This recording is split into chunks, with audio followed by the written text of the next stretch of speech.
Okay, hey, we're here. Some technical issues today. That's all right. Live show today from downtown Cleveland. Hey, welcome. My name is Alan Cox. Thanks for being here. Say hi to Bill Squire, who's here too. Hey, creepy. Am I here? Yeah, you're here. Okay. Yeah, my volume was down. All right. Creepy hugs, everyone. Thanks for listening to and maybe watching this episode. Now I see levels. I see your levels. Okay. Yeah. All right. Well, that's interesting. Yep. And we'll figure it out. Yep. Let me do this. Nope. Okay. Hey, there's Mary Santora. She's right over there. Hi, guys. And no, some babies, you might have a baby. there might be babies. We're getting aux audio, but nothing from the, I don't know. All right. Well, it's got audio, so that's... Yeah, we got some. Okay. Yeah. Hey, Poundcake's back in Studio G. Anyone? Yeah. If you'd like to join us, we'd love to have you. It's 216-578-1007. Or 800-348-1007. You know, at Oak Tree, the old studio, as long as I'd been there, and I'm sure it predated me by years too, there was a piece of paper taped to the board that had the phone numbers on it. But I say them so frequently for so many years, I don't need the piece of paper. But every so often, I will forget, and I'll look, and there's no piece of paper anymore because I shouldn't need that. Mm-hmm. It's just by rote memory. But every so often, I'll have a brain fart, and I'll forget the phone numbers. Who cares, right? You know them. You can use them. They should be in your phone. You can text 35192. You can watch at alancoxshow.com. What I've started to do, and every time I do it, I stumble across something interesting. My pre-show constitutional. Now that we're downtown here in Cleveland, a little bit before the show every day, I like to just do a big lap around the block, see what's going on, get out among the people. You know how this goes. People go, hey, oh, Captain Fun. And then I kind of give them the... No one says that. Why are you... Because no one has ever said that. Not one time. Why are you out of hand dismissing my experience, Mary? Record it next time. I'm not a guy that's filming everything around me. I'm in the moment, man. Prove it. I'm in the moment. Anyway, so I'm walking around pre-show. You know that walkway between Prospect, our street side studio is here in Euclid, but obviously you can walk through the building and you end up back there on Prospect.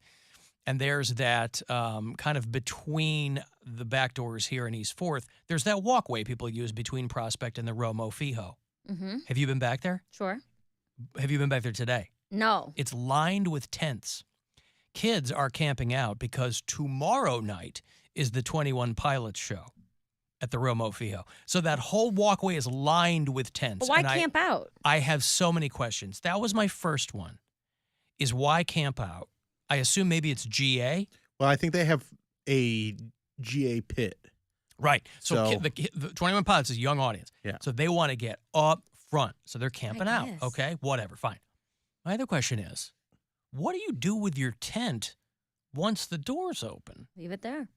You have your mom come pick it up. Well, that's what I'm saying. It's got to be mom coming. Hey, Mom, can you come downtown Cleveland? Collect my tent. At rush hour. And yeah. That's what I'm saying. Hey, Poundcake, turn your camera a little towards you. It's like a tent city. I had to reschedule my podcast because of that concert, because I knew there's a Guardians game and 21 Pilots uses the same Wi-Fi as us. Yeah. I mean, it's just gonna be so crazy parking and stuff down here. I'm like, we'll just do it on Wednesday. It was so not on my radar that I had to Google Romo Fijo. Yeah. Tonight. I Googled tonight. Not even. No, because Friday when we left, it was bananas down here. But there was another radio station doing like their big arena show, like SummerSlam or something at Romo Fijo. So everybody was coming down here for that. But I was like, what are all the kids in the tents? 21 Pilots. My sister's going to that show tomorrow. It's like one of her favorite bands. Is she camping out? She's not camping out, but I am watching her children. Is your sister 15 years old by any chance? She's 29. Oh, anywho. So almost. Almost. I saw him a few years ago with my son, and they put on a great show. Were they at House of Blues? This was at Wolstein Okay. when I saw them. I feel like she saw them a few years ago. at I House give of them. Blues. They're from Columbus, Mhm. right? They're originally a Columbus band, I think. Yeah. I don't know. I give them props because they were doing this thing for a while. I don't know how many cities they did it in, but I know they did it at home in Chicago because I had a couple friends that went, where they would do like a club. They did 4 or 5 nights of venues, but each night the venue would get progressively bigger. Yeah. Oh, that's So cool. obviously it had to be in a city with Yeah. a a lot of venues I that think size. they did that here too.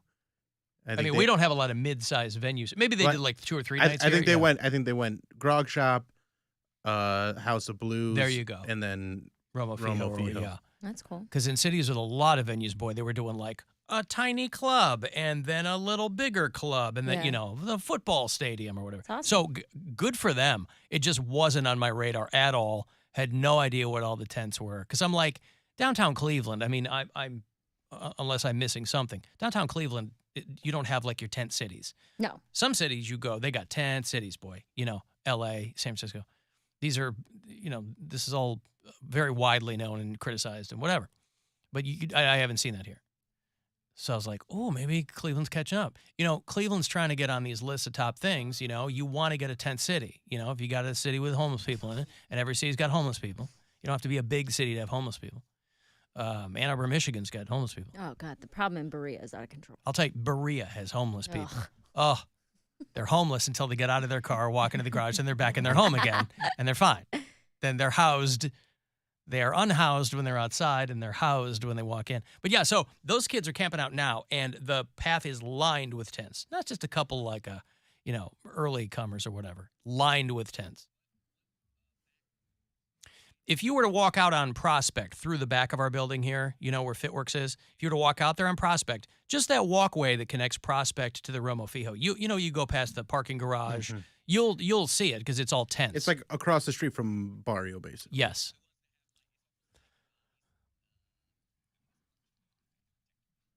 It's I don't open think air. Yeah, So- it's not arched.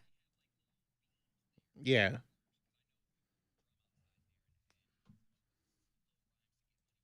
Sure, yeah. Slick little rhyme. Slick little, Mhm. ga-ga-ga-da is my slick little rhyme, slick little rhyme. Yeah, so anyway, maybe you got a kid going to the show. Maybe you are going to the show. Maybe you're in a tent and listening to this. I got to know what's going on. I got to know what happens to the tent. And again, I haven't seen people camp out in a long time. I didn't even know this happened anymore. When we were back in the day, you'd camp out for tickets. Are they You'd giving camp out for away tickets. something? Like the first 1,000 people through the door get a T-shirt or I something? don't know I don't anything think about so. it. I think it's I think literally they just people want to wanting get to be up front to the row. stage. Yes. Yeah. I don't know anything about it. God, I'm so glad I'm past GA. Like, there's one thing I hit probably, honestly, when I got sober, where I was like, I can afford seats, and I But am this not is- going to do GA anymore. But GA that's what they want. Because I know it's that. a pit. Like I it's- wanted that at a point in my life, Right, too, where I like- wanted to be in the crowd and being pushed around and Yeah. singing and sweaty. And man, I'm just so much happier. Give me a seat, a box if I want to splurge, but a nice little seat with a drink holder and access to a bathroom. That's what I do now. Mary's not every really- show I see at the Agora now, I automatically get the box. That's what I mean. I It's buy a just- box. I, A couple of friends there. So Yeah. it's just fun. Great vantage point. really, Correct. really just not people of the people anymore. You I am two. a people of the people. I'm just No, getting you- older. My thought is- you're first class Mary. Oh, God. Driving around in your paid off car, and you don't want to be touching The the plebes. general You're right. admission. You know what? You're right. people. I forgot Yeah. that I was first class mayor. Yeah, you Yeah. are. What I'm saying is, I consider it like I'm freeing up more pit tickets Yeah. for people who really, really want them. Yes. Why should I take those just to be, Annoyed. So instead. anyway, it's 21 Pilots. I guess the big show is tomorrow night at the Romo Fijo, and there are a lot of kids out camping. But I want to know what happens with the tents. Who takes the tents? You're not carrying a tent in, and I know tents can really pack down into a little shoulder bag these Maybe days. that's the GA. That's not what these look like. There's no pit. It is a tent city. You have to bring your own tent in order to get a GA BYOT ticket. for the 21PP. Yeah. All right, I got a break. If you'd like to text for something, 35192 to do that, AlanCoxShow.com. You can watch there, and we'll be back.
separated. You're going to see a lot of cocks on.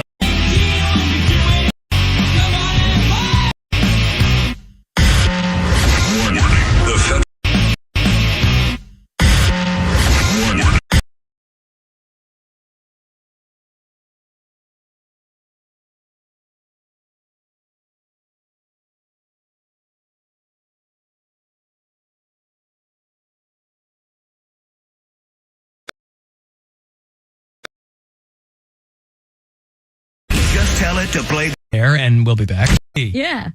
All right, I got a break. If you'd like to text for something, 35192. To do that, AlanCoxShow.com. You can walk 21PP. Yeah. 21PP. Yeah. Your own tent in order to get a GA ticket. BYOT for the 21PP. Yeah.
The Alan Cox Show on 100.7 WMMS.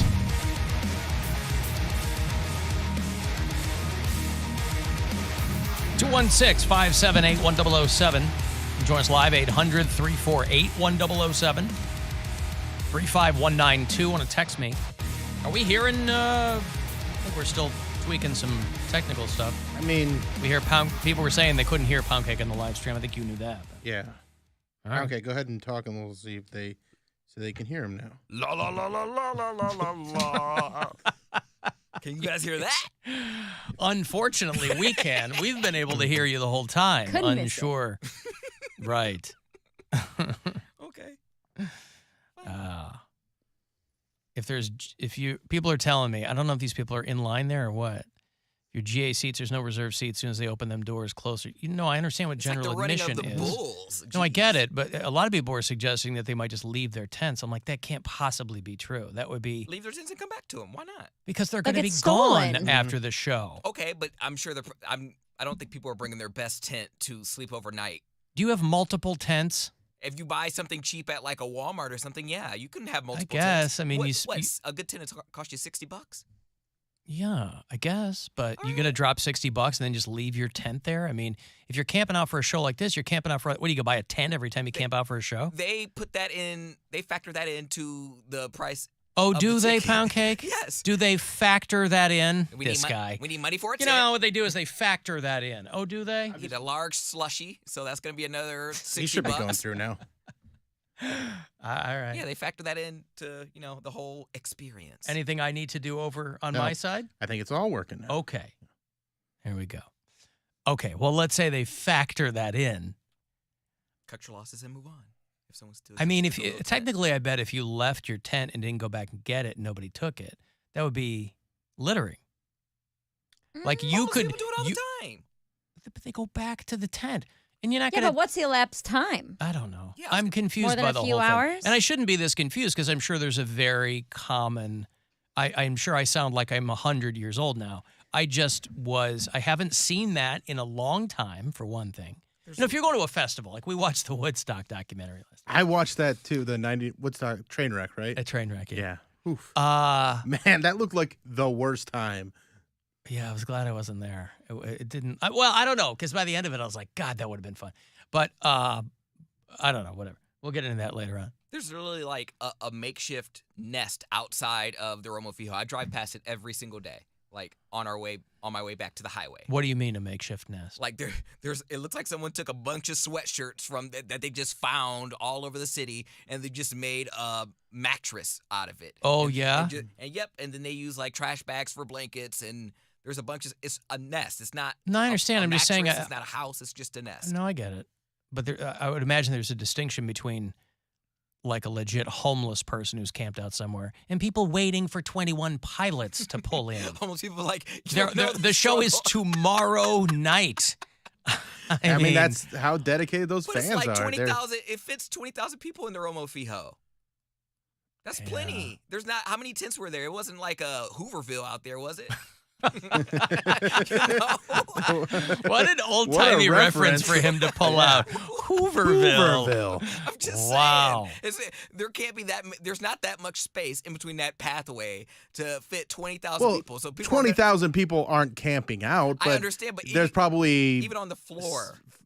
200 or 300 that are camping out because they want to be that close. They're that dedicated. There's that many and tents they're, in they're there. going to show up.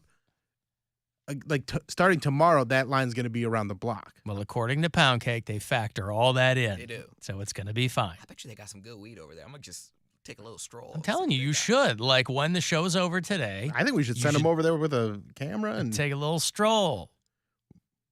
Guardians only won one game against the Seattle Mariners, but the Mariners are a very good team. So they lost 4-0 yesterday.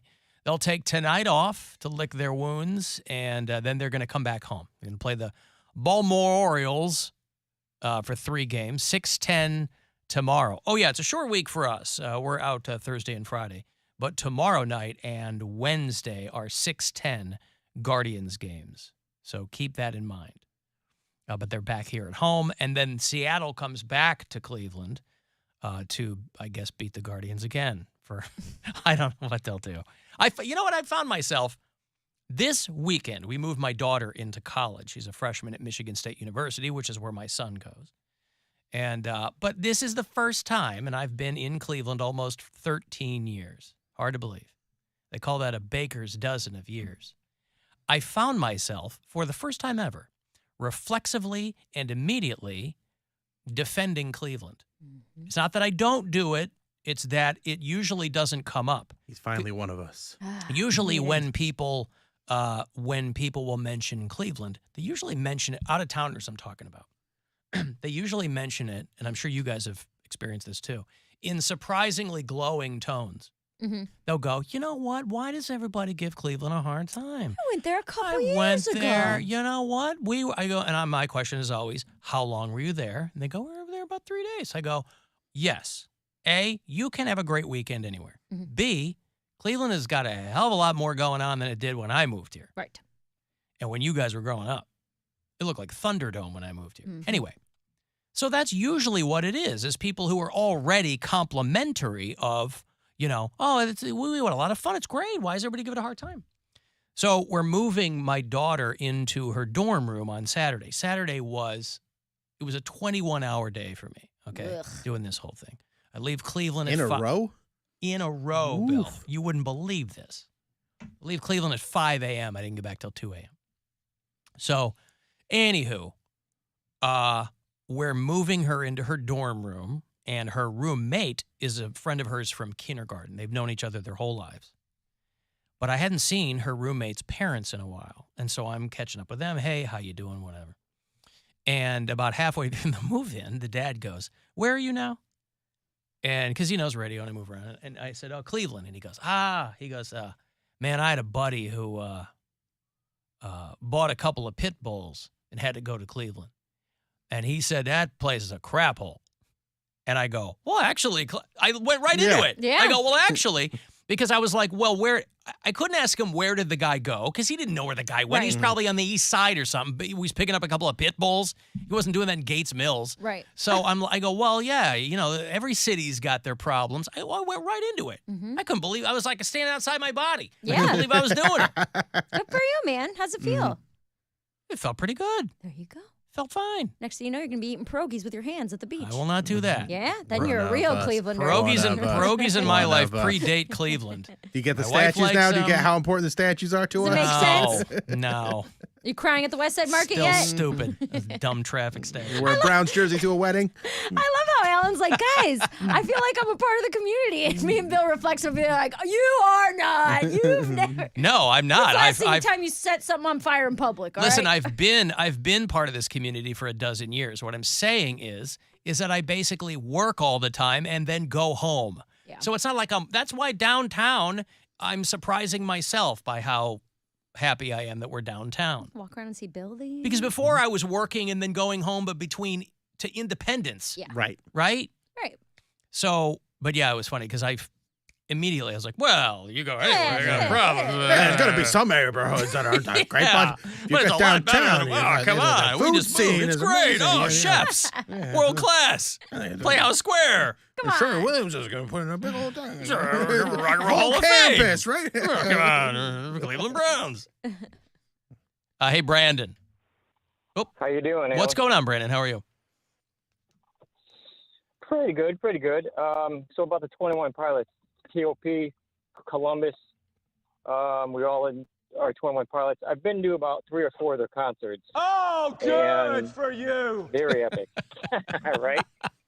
Yeah. So I've actually tented out like a day and a half for one of our shows down in a few years ago down in Columbus. They had a show to end their Blurry Face tour. Okay. And what it is that I've been to a lot of concerts, but a lot of 21 Pilots, their fans are so devoted. They're a different clientele, so to say, but Well, they're young. I mean, when you're young, you're whatever bands Yeah, you like, yeah. you really like those bands. That's true of anybody when they're like between, 13 and 18 or whatever. well, this may be kind of embarrassing, but I'm 49 years old. That's very embarrassing, Brandon. You shouldn't have told me that. You're 2 years younger than I. No, listen, you like what you like. I mean, and if you have I guess my next question would be to you, how do you have the time to tent out for 21 Pilots? You devote the time, they give you well in advance, so you take a couple of days off. I got you. That's Okay. what it is. So. Right. And they're from the OHIO, and that's what I love about them. But other than that, I love their music. I love their message and the devoted fan. And but basically, when I did camp out, I was with myself and one other person. Either there's usually a lot of other parents there or adults like myself Yeah. that aren't going into the concert, and they will just and they'll stay outside either in their car and they'll watch other people's. So it's a community Belonging. type thing where everyone's Yeah, kind of looking yeah. out for each other. Yep. That's pretty cool. Is that their Yeah, message? And that's just You said they have a message. Yeah. What's their message? Is, give us all this money, and also they probably started investing in tent companies. 21 Pilots. Yeah. Brandon, I hate to break it to you. 21 Pilots, just another big shill for Big Tent. right. Well, the circus I wasn't love paying you the guys. bills I love you to anymore. death, man. I love you, all of you. Hey, thank you, Brandon. Take Are it you easy, so Brandon. you're not out there, right? Are you going to the show tomorrow night? Yes, I am. You are, Yep. but you're not tenting out. No, But you're pitching a tent in anticipation, aren't you? always. Always. Still 49 and going. Right. Okay, thank you, Brandon. Have fun tomorrow night. I remember Bill talking about taking his daughter to these guys, and all the kids are singing about being stressed out. Yeah. And he's like, "Wait, what are you stressed out about? You are 14. You didn't even have to park. Right. You didn't have to come downtown. I gave you money for the tickets. We're stressed out." Oh, I love it. No, listen, these guys, they're not on my radar, but like when I hear them, I go, "Oh, that's a catchy song." Like I get why, the kids dig it. I mean, I listened But to the this tenting album out- a lot, but I haven't kept up with them. But they're one of my son's favorite bands. Well, my So he's daughter great. is 6, and she loves them. That's There what you tells go. me all. Yeah. She thinks blurry face as a word is hilarious. She thinks that's a hoot. So let's recap. I have come around to vigorously defending Cleveland when need be. Again, I'm happy to do it, as a prominent public figure, Mary, for the better part of a dozen years here. I have been welcomed with open arms and sometimes clenched fists by people here, but it took me by surprise. Clenched something. Yeah, that's right. Alan Cox Show After Hours line. People like to leave messages there. You still can. It is still operational, as they say. And you can leave a message anytime. 216-986-8903. Now back before Mary joined the show, you all got her on the phone to ask if she'd be willing to take Poundcake's so-called virginity. Of course she said no. But what if she said yes? Would that have changed the dynamic of the show we have now? F. Jackie. I don't remember us discussing Yeah, this. F. Jackie. I remember this. Yeah, Mary was on the I Mary took was on this the phone call in the middle of a bartending shift. That's right. That's how dedicated her job she was. Yes. Her bartending job. I was dead, and I think Bill texted me or something and was like, answer your phone or call in this number or something like that. And I just went out on the patio and talked to you guys, and you were like, so Cody's never been with a woman. What do you think? And I was I remember this. oh, man. Look, can I Only person think here who about doesn't it? remember this is apparently Poundcake. Yeah, I don't remember this. I mean, we've discussed it many times. I know that it has come up in conversation, but I don't remember us specifically asking Mary, especially before she was on the show. I was still bartending, so it had to be like 2018. Because I think I countered with asking, I had a counter offer. And I said, if the station puts us up in a really nice hotel and pays for our alcohol, I was still drinking because I requested, provided champagne and wine Right. for the night. She had a rider. I did. I Before was she like- was the rider. I was like, listen, if this is going to happen, we need a nice hotel room. Yeah. We need a gift card to a steakhouse. We need some alcohol. She wanted to basically She went to work. dull her senses of the experience. As much as I Poundcake, could. As much as she could. She wanted to black the F out. But what if he put it down and you fell in love with him? He wouldn't. I went to, A, you don't know that. B, I went to corporate at the time and they said, do you know how much, because they heard luxury hotel room, and I thought that's where they were going. They go, do you know how much that woman drinks? Yeah. Oh, no. It's going to be 9 5 times, 9 times the price of the luxury hotel room. That's where I right. really make my money. That's It's right. On the open bar. Uh-huh. I need a room with 3 mini fridges, please. Uh-huh. I need all of them stocked with whatever I ask for. And they said, no way. I said, all right. I had to slink back with my tail between my legs. Listen, men who have exclusively been with women sometimes don't know what they're doing. So a man who has never been with a woman, I just can't see that being pleasurable. Well, but he might He might just have some knack for it, though. plus I don't he's think used so. to it being really, really tight. So he might not enjoy it as much as That's true, too. nevertheless, what if he accidentally he's got something? Just And- found the spot. Oh, man. He just slices you from tip to taint. No way. And, okay. I don't think so. Okay. She doesn't think so, Poundcake. Can you believe how she's I'm just not going to sleep with you, Cody. how she's Stop asking. That's not even Can you believe how she's diminishing you just out of hand? Yeah, she's out of line for that because she has no idea what I'm capable of. You've never been with a woman. But I've watched a lot of straight porn. So what? So I've watched gay porn. Listen, yeah, exactly. You'd probably be great at gay sex. Yeah, now let's work on that. I will pony up the luxury hotel for that. Let's get you a strap. That's the real way. I still have my gay male virginity. Uh-huh. So let's get me a strap and we'll Uh-huh. let Cody role reversal here. Let's We'll do just that. we'll just print out like a bingo card for the two of you, and then you go, hey, strap, check it off. No, to Mary's point, there are a lot of straight guys who watch a lot of porn who have no clue what they're doing. Yeah, no, that was one of the reasons why I wanted to get the works. I wanted the woman to do all the work. I wanted to get a prostitute because that way I don't want the rumor around here. I like the buzz that I have about my D right now. I don't want there to be anything, even though it's my first time. There's a buzz about your D? Yeah, I mean, that's the only reason why I survive in the gay community. They tolerate me because... Yeah, I think the catchphrase right now is worth the monkeypox. Does Cody have monkeypox? WTM. That's right. No, I don't have monkeypox. But I'm just saying, my reputation in the sack is good. Although, WTMP... I do have a huge penis.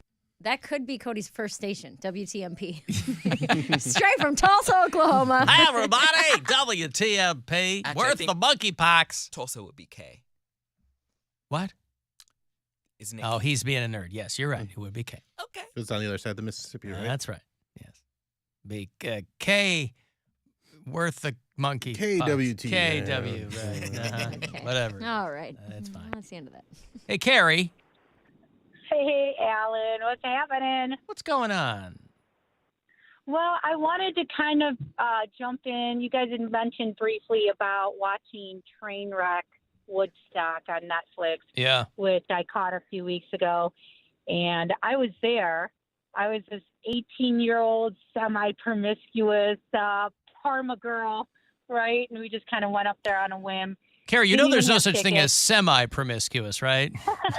It's kind of a binary equation there. It's She just likes to kiss. yeah. She's a lip slut. Okay, go ahead. Yeah, you were 18 and you were did you watch the documentary?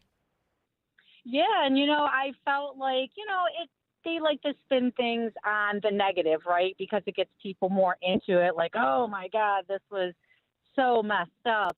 And it was to a degree, but I had a great time, and I didn't see anything too crazy, except for when they burnt the place down at the end. Yeah, and they burned the place down. Except for the riot. The riot was crazy, but at an airfield. Yeah. No, it was all white kids, so they were just having a good time. Wasn't a riot.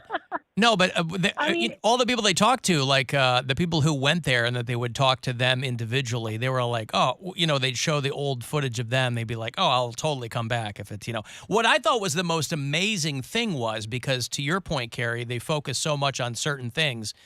They focused on the corn and the Limp Bizkit.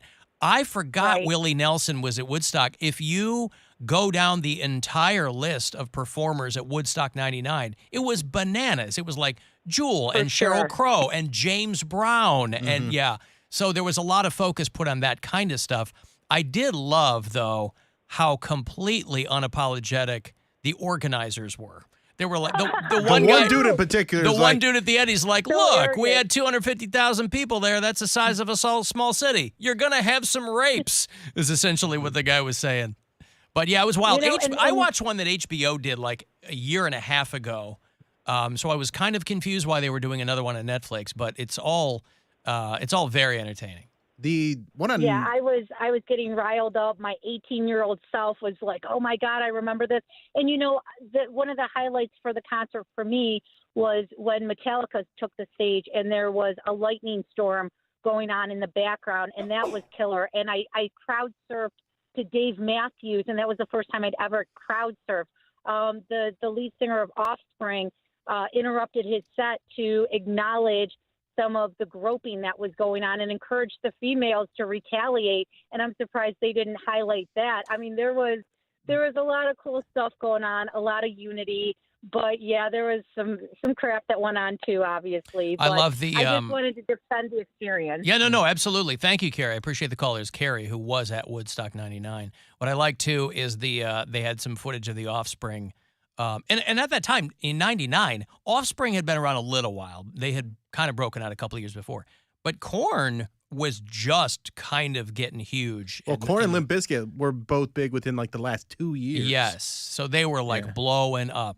But they had a scene where Dexter put the Backstreet Boys' faces on like those inflatable clowns, and he walks out with a baseball bat. Because part of this documentary is like at that time, MTV had basically pivoted away from anything rock and roll, and it was all pop music. So there was like, Carson Daly interviewing the Backstreet Boys and things like that. So MTV being on site at Woodstock 99, a lot of people thought it was kind of silly. And it was. I mean, when you watch it now, it was completely silly. John Norris is out. Here's Limp Bizkit. Kurt Loder. He's like, get the hell out of here. Kurt Loder never wanted to do that in the first place. He was 50 years old at that time. Yeah, he didn't care. The Woodstock documentary that was on HBO Max, they showed the Offspring calling out the guys. They're being like, hey, quit groping and stuff like that. So that one had more of an ominous tone to it, and it definitely didn't focus.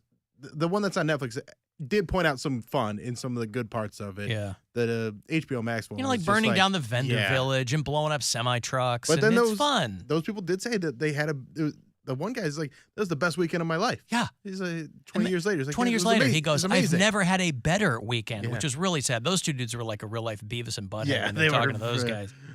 I'm going to take a break here. If you want to text for something, 35192, AlanCoxShow.com. You want to watch, and you can listen anywhere on the iHeart Radio app. The Alan Cox Show on 100.7 WMMS. This is Chris.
Blend. Call the Alan Cox Show. Is it a noun or is it a exclamation? 216-578-1007 or 1-800-348-1007. 35192 if you want to send a text, alancoxshow.com to watch. Who's helping out today? Oh, thanks so much. Felix Chantalomi. Or is it Chantalomi? I don't know. I don't meet these people. I think it's Chantalomi. Felix Chantalomi. Felix Chantalomi. Thank you so much for helping out there in the video department. Your Cleveland Guardians are off tonight. They took 1 of 4 against the Seattle Mariners over the weekend. Got shut out last night. 4-0 was the final. And they will play the Orioles here in town tomorrow night. 6:10 is your first pitch tomorrow and Wednesday. So a little bit of an earlier game, 6:10. And then I guess all 3 of them are 6:10 games. So tomorrow night, Wednesday, Thursday. All of them here on your FM hub for Cleveland Guardians baseball. And the the promo code there over at CLE Clothing Company, right around the corner from us, will end on Wednesday. So you can use the promo code RADIO today, tomorrow, and Wednesday, and then we'll have a new one for you for September, just in time for the holiday weekend. We're renting another house with another group of friends way up north in Michigan this weekend. It's your favorite thing to do. And then we have, it's my wife's favorite thing to do. It's fine. I say, tell me where to be, and she tells me where to be. And then her cousin is getting married on Sunday. So there's going to be a whole lot of, but then I think that's it. Like, that's the end of the summer. We did a lot of stuff this summer. And I think that's it. There you go. How was Nebraska? Oh, boy. Nebraska was actually a lot of fun. You were at Doane University. Doane University in Crete, Nebraska. So I flew into Lincoln. You were 1,000% correct. 4 gates. Yep. The tiniest little rinky-dink airport you've ever been to. But yeah, the email I got was like, attempt to engage our student leaders during the activities fair or whatever. And when the guy picked me up, so I stayed in Lincoln, which was like a half hour. And when they had somebody pick you up. Yeah. Wow. They said if I stayed in Lincoln, they could provide ground transportation. Oh, So if I you went stayed with it. anywhere else, though, screw you. You're on your own. Pretty much. They were like, flying to Omaha, figure out how to get here, or flying to Lincoln and we'll pick you up. And I said, done. So they picked me up, and on the way there, he was explaining how they've had bands in the past, and they're looking for something a little more interactive. So he's like, we definitely want you to do jokes, but we really are thinking more just like participating with the students. So what I did is I started, and I did like 5 minutes. Go ahead. Whenever I would do college gigs, they're like, please do not participate with the students. Well, I think this was a specific thing. Would you stop talking to the students? Stop participating with the students, young man. right. Just because it was their activities fair or whatever. So it was outside. They had like a big buffet lined up of food. And when I got there, I tried to start with material and nobody cared at all. So I was like, all right, whatever. I'll just start walking around to the booths Isn't and it talking amazing to people. how people just are so Bro, disrespectful it was to like they comedy? couldn't hear me. Well, that's not disrespectful. There's They just other didn't stuff. care. Yeah, they Right. don't care. Right. They had little bingo cards. So if you got your bingo cards filled out, then you were entered to win like a TV and AirPods. So you had to visit X amount of booths. I totally get what they were doing. So I wasn't really that upset. I would Here's imagine what's you're just- just another attraction there. Yeah. I'm actually in the center. So it's like an outdoor amphitheater, and on the risers, I guess, like the different levels are where all the booths are set up. So all of the booths are facing me. Everyone is in my general direction. They're just not really paying attention to what I'm doing. So you have potentially a lot. They're facing you Dude, physically. there was like 200 people there. Yeah. Like, you know, so it wasn't even, and again, like I said, going into it, I didn't expect this to be some great gig. So I wasn't upset at all. But It's just a voice coming out of a microphone. just a voice coming out of a microphone. I got to kill 50 minutes, and that's all. That's It's a so long 50 minutes. So what I decided to do was like, screw this. I'm just going to go around every booth and talk to these kids and just do basically man on the street. And that's what I did. And they loved it. Sure. The kids loved it. The organizers loved it. Yeah. They were like, we'll have you back every year if you want. You're making it about them. Well, exactly. So now I, you're doing jaywalking on campus. I just went around to each booth and like talked to them and went, oh, tell me your name, a little bit about your organization. And we kind of joked around and just that kind of stuff. So that's all I did for 50 minutes. There was at College one crowd work. Yeah, college crowd work. Yeah. And because they did mention that they wanted me to do jokes. So at one point I got to like this mental health advocacy booth. I was like, oh, this would be a great time for me to do jokes about anxiety. So I went back up and I did my set about mental health. And again, it was like the minute I left the booth, they went back, like their backs and all she's turned. gone. Right. So I was like, whatever. So I did that. And then I was like, well, this doesn't make any sense. So then I just finished off by, Was there talking any all the chance that this was some kind of collection of people who were all nearsighted? I don't think so. And once you got this, Their wasn't ears like probably worked, would be my guess. But but they didn't know where the sound was coming from. Maybe. So you walked around for 50 minutes. And I just talked to each like different organization or fraternity or whatever it was, and it was fun. Honestly, it was easier than most of the college gigs I do. Because, That's easier because at least you have something to bounce off of, right? Versus trying to, when they put you in a lunchroom and people are Right. just not even interacting. 6 people, nobody engaging, knew yeah. that there was anything going on. So this was, I honestly enjoyed the gig very much. I got upgraded to first class on my flight home. Did you get to take in any of the sights and sounds of Nebraska? No, I was there for like 16 hours. I was in and out. But yeah, I got upgraded to first class on my flight home from Denver to Cleveland. And let me tell you, I don't ever want to travel in coach again, dude. I've never flown first class. Neither had I. Yeah. It was everything they tell you. How did it's that gonna work? be. Like they just go, hey, we're overbooked, and you No, just so- had an upgrade from get so many flights. Because of the like status I have with my United credit card, I just hit this Premier Silver status, which means that I'm eligible for first class upgrades whenever they have it. So it goes based on your status and when you check in. So awesome. because I checked in early and I have the proper status to be upgraded, they upgraded me, which is fantastic. Because then up from here, I'm eligible for upgrades. I think it's like 24 hours prior. But when you hit the next status, the gold status, you're eligible when you book it. So the next status you hit when you book like your regular economy seat, it'll say like, congratulations, you've been upgraded like right away, And do you know which is pretty cool. how many points that is away? So they do this weird thing where it's like, You're Clooney up in the air. sure. You're going for the million-mile black I card. would love that. Yeah.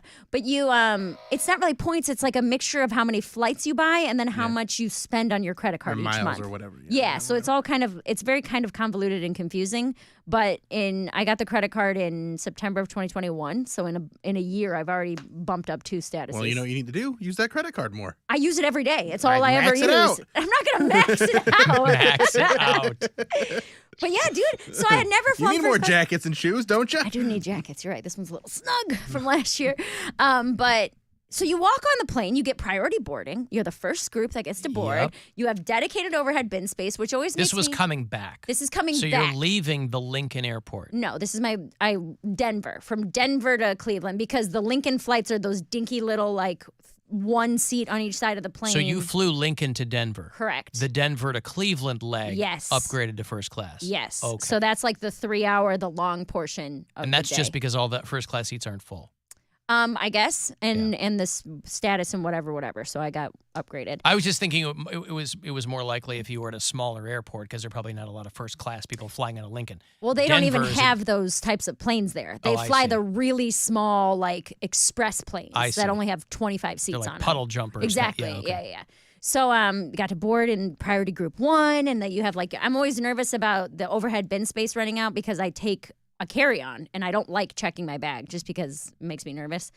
So I had like my little dedicated overhead bin space, and I get in, and then as soon as everybody's on, the flight attendants are walking around with their little like, did you want any sparkling wine or water or any other kind of cocktail we can get to you? Because like all of the booze is free, which I'm sober now, so it doesn't matter. But it was still excited your to be. timing's awful. I know. Imagine if you'd had this. Of course, you would have just. You would have been never. kicked You would off have the never flight. gotten. Yeah, Right.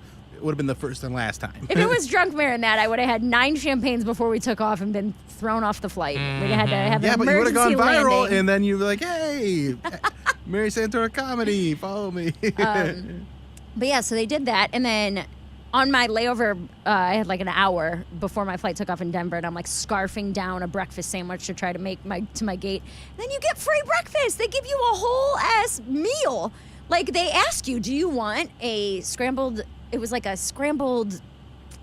What are the Egg? skillet? No, it was like a Yeah. skillet that had like. Do you want a whole ass breakfast? Yeah, So you get that in seriously, first dude. class. It had like potatoes, scrambled eggs, ham, and cheese, or a waffle with like fruit topping. Both came with a side of fruit and a side of yogurt. Yep. And I didn't know that. I wouldn't have eaten that stupid $11 bagel sandwich. How the other half lives. So, dude, it's wild. So I get in there, and she had run out of the skillet. That's what I wanted. But whatever. I'll take the free waffle, I guess. It was Did the you best throw your waffle. champagne in her face? I should have. Yeah, I should you have taken the champagne just to throw it in her face. Would you like champagne? Yes, I would. That's right. Skaboosh! But I was already... Get me a skillet. I was already full, but the poor person in me was like, you have to eat all this food. Like, you can't, this food is free. You cannot give it away, you know? So I ate all my food. I took it. God, the seats are so big. And I took a little nap. I could curl up and it was perfect. And then, Now, was this true first class? True first class. Where you go on the plane and turn left? No, it's not. It wasn't that big of a plane. Yeah, you So gotta this get- is the first. You walk in, cockpit, you go to the right, but it's the first group of seats. Correct. The But they first still like pull the 20 curtain. seats, they pulled the curtain closed. curtain. It makes you feel so elite. And I'm like, Yeah. You think you're gonna feel awkward, but you don't. You're No, like, not oh, awkward. This is wonderful. No, because people pay for those. Yeah. Like, not awkward. The seats look really comfy. They are great. It's just that anytime I get on a plane, further. Oh. but nobody in first class ever looks happy. I was so happy. Because you never flown first class before. Correct. Every time I get on a plane and you walk past first class, everybody looks pissed off. There's like little kids in first class I because didn't their have any parents pay kids, for but it, or yeah. whatever. So was every seat full? All the first class. It was a really full flight home Yeah. from Denver. But all the first class seats were full. There was a lot like But it's only two across. only too. two across, so you got your big. You got plenty of space.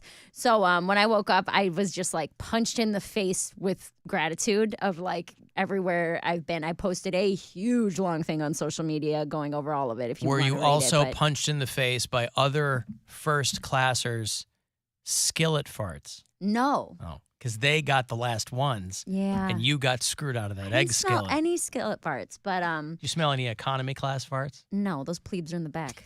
That's what I Farts mean. don't come past that curtain. Are you You know kidding what? me? It's like At storage. one point- Proof curtain. Dude, at one point, a guy came from economy. Excuse me, is that a fart-proof curtain that you've pulled? Because that's what Very I'm important. I don't care if you've got the warm cookies. I want to make sure that their gases can't permeate this fabric. A guy came from economy to use our bathroom, and I was like, "Excuse me, to Did you really? the back." No, I didn't say anything. Are you kidding me? I don't know. I don't know what kind of state of mind you were in. Sir, away with you, please. Uh-huh. No, but I woke up and I had read some of my book, and I was, it's a long flight, 3 hours, and so I'm watching Miss Congeniality, which is a movie I've seen 1,000 times, but I'm not really watching it. I'm just kind of thinking of everything like, damn, like 4 years ago, I was living like a mole person in this basement apartment next to a boiler room. I was an alcoholic I never did my laundry. I had an overdraft bank account, and like now I'm here. I'm sitting in my like upgraded seat, and I was like, So what you're saying is you started from the bottom,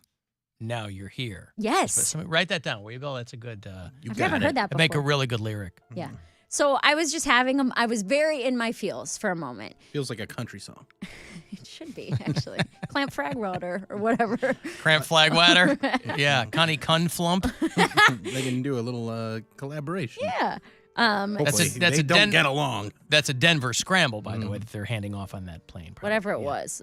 But so I was just really overcome with gratitude, and I got to a point where, of course, I started crying, and the guy next to me kept like trying not to look, where he's watching his TV and like giving me like a little side eye, and I realized that I was like, But you weren't like vocally crying. no, but I had tears coming down my face, I so I see. was like wiping them and I sniffling, like that, but I wasn't like, I'm so happy to be I was going to say, I don't know that I here." would see someone's tears in my periphery. That guy's got good eyes. He had glasses on. Oh, that Maybe must they're be tear why. glasses. Tear glasses. I can see a tear. But I realized too, I was like, man, he probably thinks I'm crying while I'm watching Miss Congeniality. Like this movie. This movie. Every she time. used to be ugly, and now she's pretty. And she still maintained her congeniality. That's the moral of the movie. Yeah.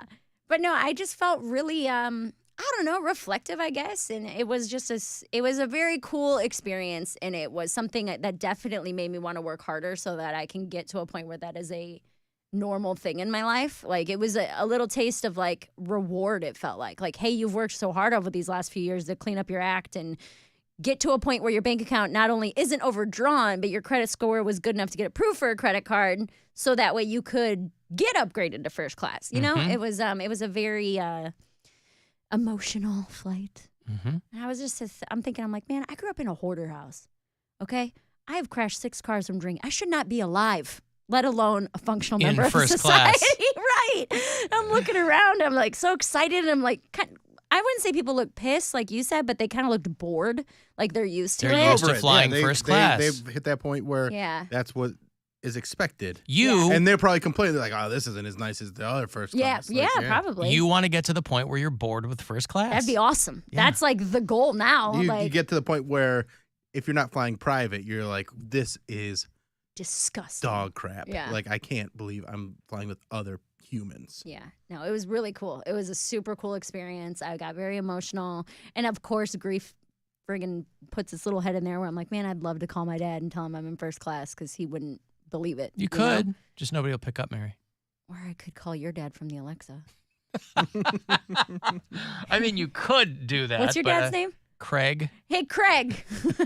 Hello, this is your father speaking from the Alexa. And he sounded just like that. Jacob Marley. Nice and dad. comforting Yes. voice. So Mary was, just to recap, she was watching Miss Congeniality, but that's not why she was crying. She's crying because he ran out of Denver scrambles. It was a good waffle, though. Oh, yeah. Like caramelized. It was delicious. It was very, very good. Well, they have very good microwaves on airplanes. So it was a great weekend. It was a really cool experience. The show went well. First class upgrade, and then I get home and Was first class the best part of the trip? yes, Yeah. but far and away. Yeah. And it is one of those things where if this was the first time I had ever flown first class, but I think that is something people should experience because it was truly. Oh, do you, Mary? Don't you think do that would now. cheapen your experience if other people get to experience it? No, everybody should experience it. It doesn't take away from me if other people. But what have if people fun. are working really hard at their jobs and they still don't get to experience it? Splurge, or set up a GoFundMe. A GoFundMe. Go fly me, Guys, I'm trying to get into first class because I I just need got like $800. I got upgraded one time and it was so nice. that No, it I really was. wonder- Like, truly, it did feel like so overwhelmingly cool. Like, and I think having worked so hard and coming from such a trash place in my life, it felt really like representative. But is it safe to say that you wouldn't spend the money on first class No, ticket? I don't have the money to spend. Because, like, when you start to look at actually booking it, you're talking like $1,500 on a low end. And I'm like, I don't have that. Yeah. You know? It'd be cool if I did. If I get to a point in my life where I can just be like, "Phew, excuse me, you know, but It's like when you see people flying first class on international flights, you're like, oh my God. They got their kids 20 there. grand. Holy It's Christ. my year's salary. They just Yeah. blew For for a real. family trip. Oh yeah, I know. And they have those ones like Emirates or whatever. They have full Oh beds yeah, set I up think and Gwen living has. rooms. I think Gwen has flown on like Virgin International or something before. Like, yeah, it's like bunk beds in there. It's crazy. Yeah, it's wild. But it was an awesome experience. I mean, you're a millionaire. Why aren't you flying first class, man? That's why I'm a millionaire, Mary, because I hang on to my money. See, this is financial literacy. This 101. is that's right.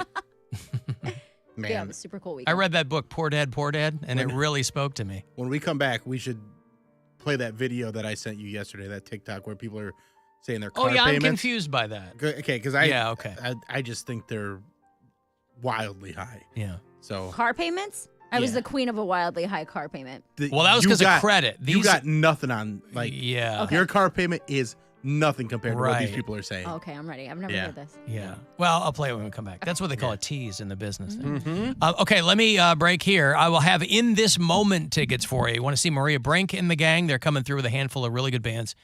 September 21 at the Agora. So if you want to get to the In This Moment show, I will hook you up out of this break. 35192 to text, and we'll be back. It's the Alan Cox Show. Everywhere on our free iHeartRadio app or whatever smart device you have. Just tell me to play the Alan Cox Show on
35192. Want to send me a text? AlanCoxShow.com to watch. Guardians off tonight. They will host the Baltimore Orioles tomorrow night. There are 3 6-10 games tomorrow, Wednesday, and Thursday, so keep that in mind. And you'll hear all of them here on WMMS, of course, and on the iHeartRadio app to boot. If you listen to the show on the app from out of state, tell me where. I got a letter from Jamie, who for a long time was the only black girl in Plymouth, Indiana. And she was updating me on her whereabouts, even though she has moved a couple of times since. But she was, she called herself very irresponsible for her bureau chief that she hadn't updated her location with me. She left Plymouth, Indiana, lived in Fort Lauderdale for a little while, and now she's in Mansfield, Texas. So Jamie is outside Arlington there. Ken listens in Pittsburgh. John's in Hermitage, PA. Mark's in Cape Coral, Florida. Greg's up in Temagami, Ontario. You can listen to the iHeartRadio app all throughout North America. We don't have any bureau chiefs yet in Mexico. If you find yourself on the run and need to go at any point south of the border, just make sure you check in. I'll mark you down as a temporary bureau chief before you get all of your stuff straightened out with the federales. Okay, so before the break, you mentioned this video that you sent me. It was people talking about their insane car payments. Yeah. And I've got questions. So this one was a part 2 because they did another one. This is a car dealership in Surprise, Arizona. Okay. Yeah, they're all working at a car dealership. Yeah.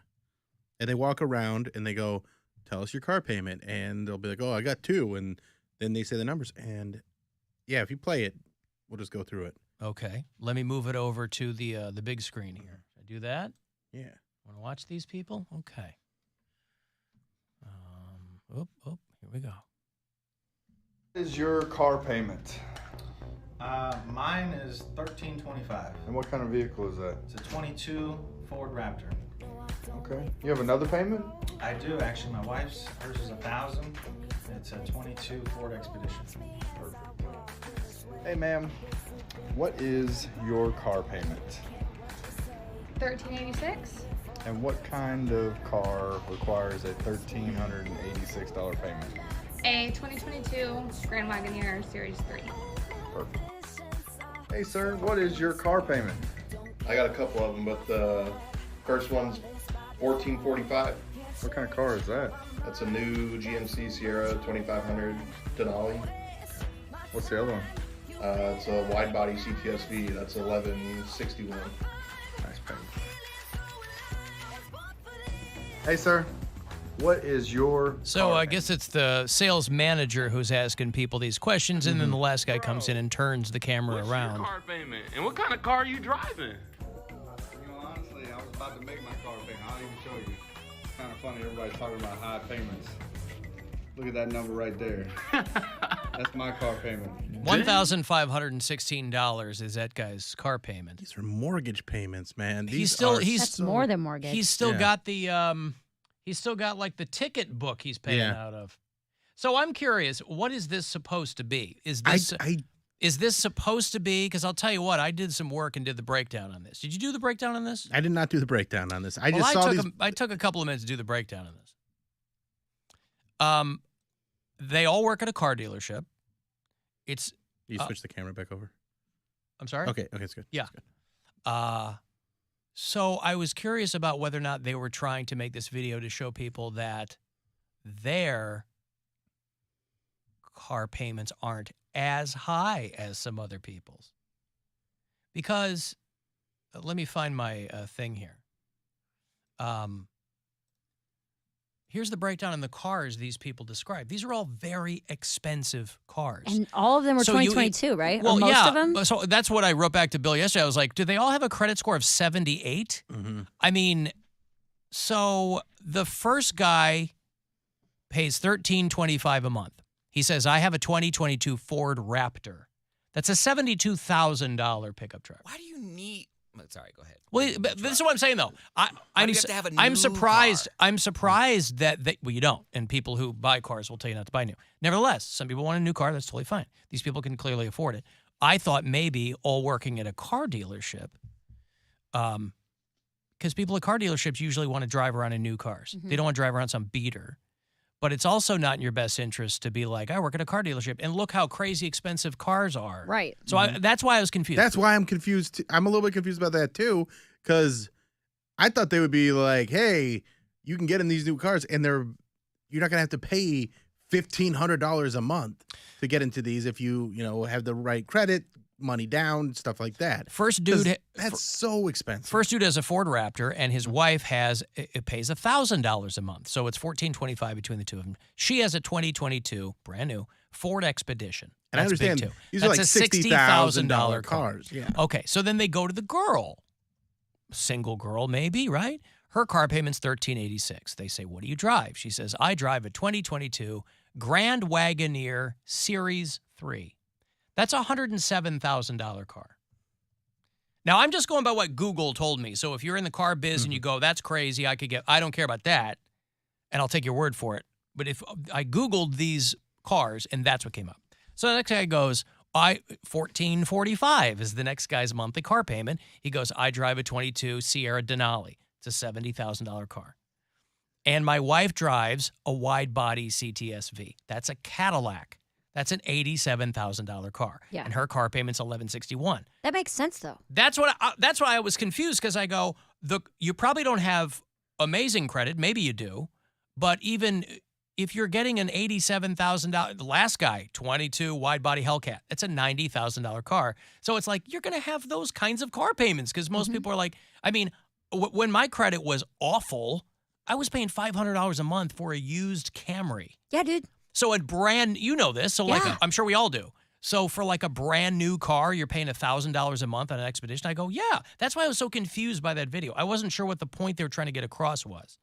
It just seems those are so much money. I think those are objectively high car payments. Yeah. But if you're driving a $107,000 Grand Wagoneer Series 3, you go, $1,386 sounds low to me. I know, but at that point, like when you go, I don't think I need the 2022. I'll take the 2018. That's why I think these people got some dealership mojo going on. Because there's no way a single girl would go, I want to pay $1,300 a month for my car. Yeah. There's just no way. My car that I just paid off, between my car payment and my insurance every month, it was almost $600 for a 2017 Kia Forte that I bought used.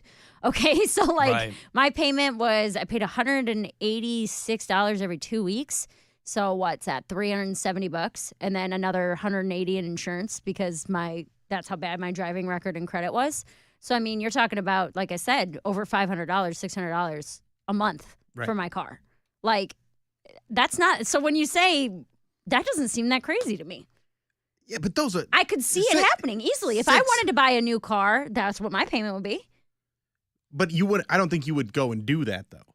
No, but I mean, that's more of what I'm surprised by, is that people are willing to have that high of a payment when I don't think your car is that like. It's important to some people. It's a status symbol. But that's the thing. Is like I've status never symbol of being broke. Money's going in your car. I've never been the status symbol. Like I never see someone's car and think, oh, they must be doing well. I go, oh, I think they're overcompensating for something. I have seen a lot of people, the time. I have seen some people where they have a brand new car, probably a $50,000-$60,000 car, and their house is trifling. Like that's what I'm saying. Power wash, shingles hanging off. But that's messy, what we're saying, dirty. right? But what you're talking about is somebody just putting their money into their car. They clearly can't afford that car, but it is more important to them than the house. But there are a lot of people like that. I feel like most people would rather. I would bet money, like if we took a poll, more people would be like, oh, I'm more single people or just married with no kids. They would much rather have a nice car, because you see that more than people coming to their house. Or if people who do come to their house, they already understand what it is. They're not putting on a show for their friends coming to their home. Understood, but you spend more time in your house than your car. Depending on what you do. I was gonna say, not it's probably always. pretty even for me. Well, Like a few years ago when I was driving to all of my gigs, that's how I justified spending as much money on my rent as I was on my car. Because I was like, honestly, my garden apartment was $580 a month. So I was paying the same amount for my car every month that I was paying for my apartment. So I was like, you know what, though? I spend the same amount of time, if not more time in my car. So I'm hearing from people now. They probably all trade in their cars every year or so and have to add on what they still owed on their previous car. Now, that is a possibility. All I'm saying is if these people work at dealerships, you'd think they would know or at least have access to the information that would keep them away from $1,300 a month car payments. Alan, if my company didn't pay for my car, I couldn't afford it. It's $1,150 a month. That's why I'm still driving a 98 Neon. Right. I mean, hang on to your car. I mean, that's why, yeah. And if you want to keep your car running, Terry's North Coast Auto will keep it going. They do a great job. I go there too. I guarantee he sent me this video just to shoehorn that in. No, He's because like, I wanted to this will be a shoehorn it perfect in. entree into. If I wanted to shoehorn it in, I'd talk about me having to take my daughter's car there, and they're taking care of that. But Alan, I repo cars, and a woman had a 2010 Ford 150, and her payment was $510 a month. That's what I mean. Like, that's people like me that for a long time, You my walk credit out, and was your car's such not trash. there because they towed it. You know, and maybe people did short loans, or who knows? I mean, the money just can be worked so many different ways, and that's why I genuinely wasn't clear of the point they were trying to get across.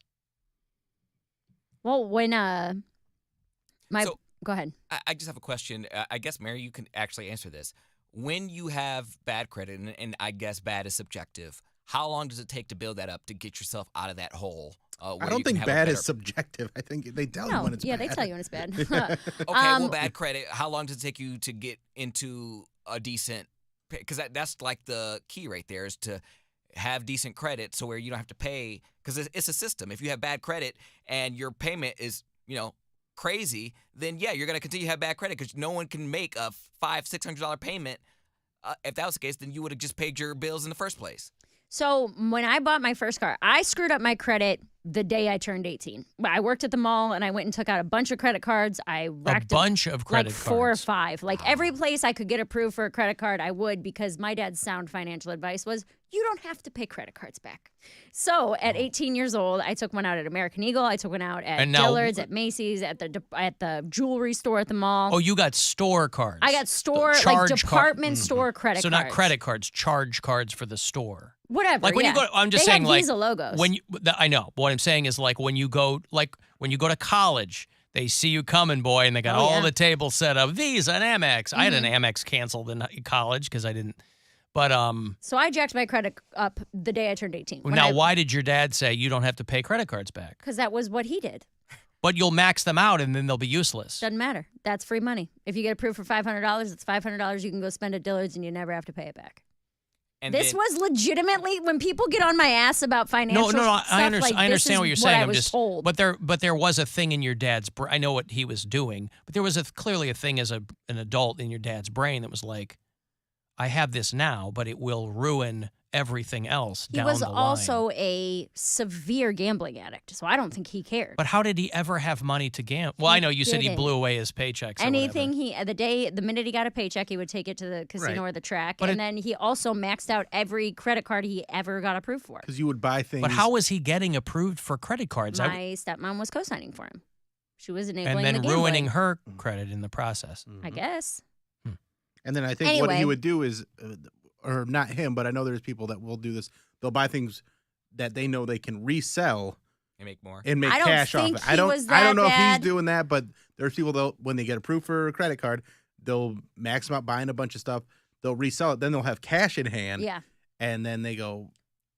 He was more of the cash advance places. He had loans at every single cash advance place you could go to, and those it's like 400% interest. Yeah, it's ridiculous. And how do you live like that? You don't care. You're an addict.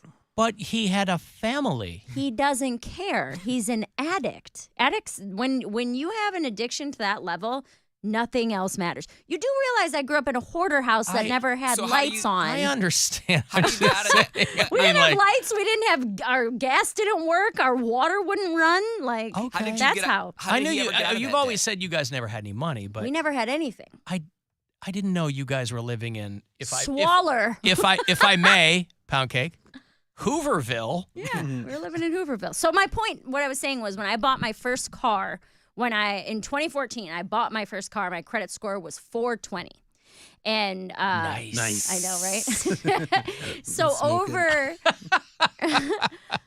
the last 8 years, what I've done is I have never missed a payment. So every car payment I've ever made has been on time. And then when I moved out on my own, putting my cable, that helps your credit. So getting things like bills in your name can help build your credit score. So that's what I've done, is that just made sure my top priority was never being late and always making a payment on time. See, the only thing that gets me, like, all intents and purposes, other than like my student loans, I don't have, I pay my rent and stuff's in my name when it comes to my apartment. My car, I don't have a payment for, just insurance. And then, but my medical bills, that's what got me. And I was like, oh crap. Like, medical bills don't affect your credit score. They do when they go to collections and stuff that I How many do you have in collections? I think like one. Then it's not that big of a deal. But And it falls off after 7 years. Well, he didn't want to wait 7 years, though. I mean, right. But what I'm saying is, unless it's a $40,000 medical bill. I'm talking like $1,200, and I didn't even know because they had the wrong address and my insurance changed. So it was just and I was like, I can't pay this right out there. But I can clearly see how people could forget about a payment because it went to the mail was going to a different address. Everything was changed. So I'm like, I get on there, and obviously this isn't even a humble brag, but when it was 703, I'm like, well, I don't even remember what credit I had. And then anytime I did get dinged, I think it was because it went to collections. And so there was a thing on there that I didn't even remember. And I understand how people could fall into debt for something they can't control. Like if you get sick and you lose your job and you can't pay your bills, how are you supposed to get out of debt? Like that whole thing. Yes, that's the whole point of the broken American healthcare system. That scares me. That afternoon when I raced unscheduled to Michigan because my son had been in a bad snowboarding accident. This is a few months ago. He was in the hospital. He was in the ER, and they moved him in this other room, and they were just doing all these tests to make sure he didn't have an internal bleeding or blah, blah, blah, or whatever. And he was lucid the whole time. But he wasn't even in the hospital for 24 hours. It was $38,000. Right. What? Yeah. So it's like, if you haven't hit your deductible for the year, when my eye, you're in bad shape. When my eye, the 2 days I spent in the hospital and my eye messed up a couple years ago, that was $90,000. I just don't understand how anyone... Nobody does. This is why people talk about the American healthcare system being broken. And like I tried out to complain because I really am blessed that I do get insurance through my morning job, and like I pay. I essentially consider it just the bare minimum. I don't think it's Obamacare. I think it's like one step above it. But I don't know how any of that stuff works. When people say, how much do you pay for a deductible? How much do you pay out of pocket? I'm like, I don't know. It would varies. be in your best interest to learn what those things are, though. That's just how white folks will do you. Somebody said if you can test a medical bill, the credit bureau has to remove it. If you can, what do you mean if you can test it? If you call the credit bureau and say, hey, this medical bill is dinging my credit or whatever, and you go, this isn't my fault, blah, blah, blah, this person says they have to remove it. Hey, Tim, I don't know if any of that's true. I don't know. Yes, sir. What's going on, Timmy? How are you? How is everyone? You know what? We're hanging in, man. Me too. I just have a comment about the car thing. I love cars. I've always been into cars. I've had, muscle cars and that kind of stuff. And then I got married and all that stuff went away, of course. But what do these people do for a living that they can make $1,500 car payments? They all work at a car dealership. I hope so. I mean, it's like a house payment. I don't understand that kind of money. I mean, I wish I could afford that. I'd love to buy a brand new Hellcat. I just can't justify that kind of payment. Just do it, Tim. Come on, you Tim. worked hard. Treat yourself. You only live one Go get time. that Hellcat and burn rubber, baby. Come on, man. All right, I'm on now my with way. that attitude, you can't. Yeah, okay, good. Thank you, Tim. There's Tim out in Leary. Mike in Parma says, I might be giving those people way too much credit, but they might be speculating against the car market. Because, with shortages and things, you can do that now with dealerships because the inventory is so low. Like he said, when his lease was up, the buyout was around $30,000, but dealerships were offering him $35,000. Mm-hmm. So that is a bit of a deep dive into that market. But I mean, shortages and inventory. Oh, my buddy did that. He sold his truck and then got a new truck that, like, it was basically a wash, but he got a truck that was a year newer. Yeah. Like he well, that's what we run commercials. They're like, we'll buy it right now. We'll give you twice what it's worth. And, because they don't have inventory. Yeah. But it would be, Poundcake, it would be in your best interest to understand the fundamentals of insurance. Well, I asked my mom, but again, it's just my insurance is just wacky. Start sending your insurance money to me. I'll take care of it. That's right. We're going to get this. I'll handle it for you. This is going to what Bill and I call the pre-conservatorship. Mm-hmm. We will ease you into that conservatorship like a bedtime in a warm blanket. How about this? Just let me handle your banking information. Like, just give me power of attorney. We'll make it all great. Buddy. Yeah. I'll take care of you. There you go. I don't trust you. You don't trust Bill. I don't trust him. Why? You don't trust me? He's been nothing but nice to you. Mm-hmm. Now, me, you shouldn't trust. Bill, I'm the other half of what's going to be your conservatorship. I'm the one you should be worried about. Don't worry, Poundcake. I won't let him take advantage of you. There you go. Good conservator, bad conservator. Wink, wink. We're playing good conservator, bad conservator. If you guys want to take on my problems, that's fine. You That's guys right. get blamed for everything. That's right. I'm going to just start smearing You poop never on saw myself. me coming, son. Me giving you a job was part of the long con. Okay. You're not going to have any poop to smear on yourself because Not going to feed me? You're Is not that what you're gonna have saying? food. That's right. You're incriminating yourself live on You're here? going to be on a liquid diet. I just want to make sure you don't have to pay Mary $500. So. Yeah, right. Oh, my gosh. Well, We need a scale. I almost went and bought one today. I have good news and bad news. The good news is... No. That's called a tease. Okay. Let me take the break here because I'm late anyway. And we'll get to you good news, bad news. All right, you want to text 35192. Listen anywhere you are on the iHeartRadio app. The Alan Cox Show on 100.7 WMMS. Your afternoon drive is brought to you by the Ken Ganley Auto Group, Ohio's #1 automotive retailer. There's nothing better than winning big at Jack Cleveland Casino or Jack Thistledown Racino. Except playing for free, of course. Join Club Jack for a chance to play with house money all year long.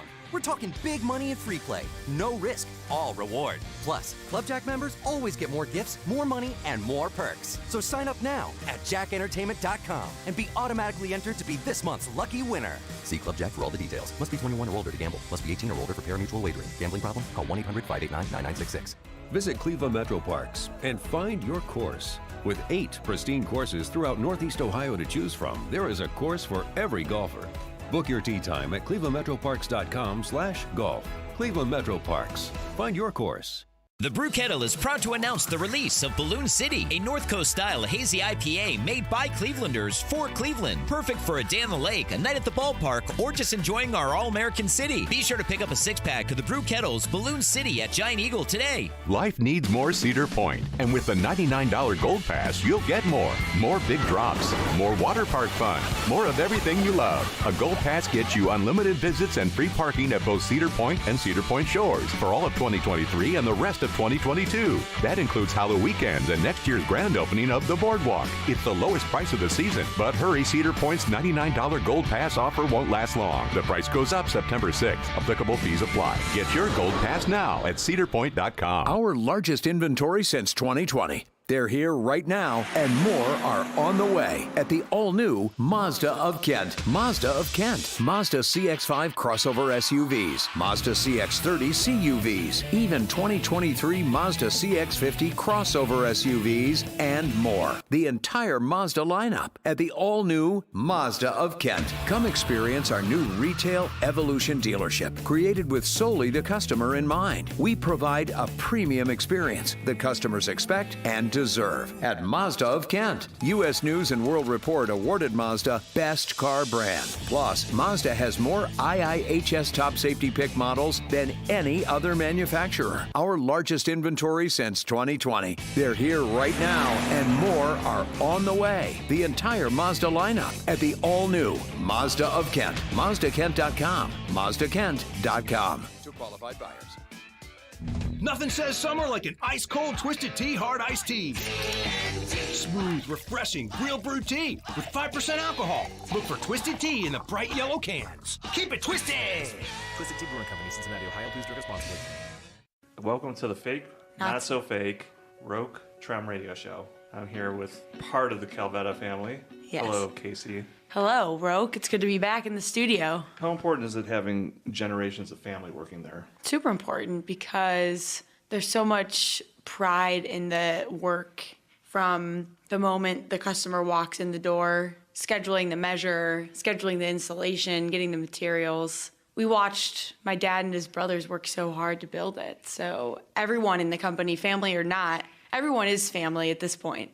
But everyone wants to put in as much love and effort and work as these three do. That's why we are where we are today. Everyone cares literally from the minute you walk into the Yeah. showroom. I've seen it for the better part of almost 20 years, just watching you guys grow. Yeah, you walk in and somebody is there to help you and you're their focus.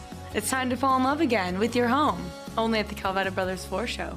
With no fees or minimums and no overdraft fees, banking with Capital One is the easiest decision in the history of decisions. Even easier than choosing Slash to be in your band.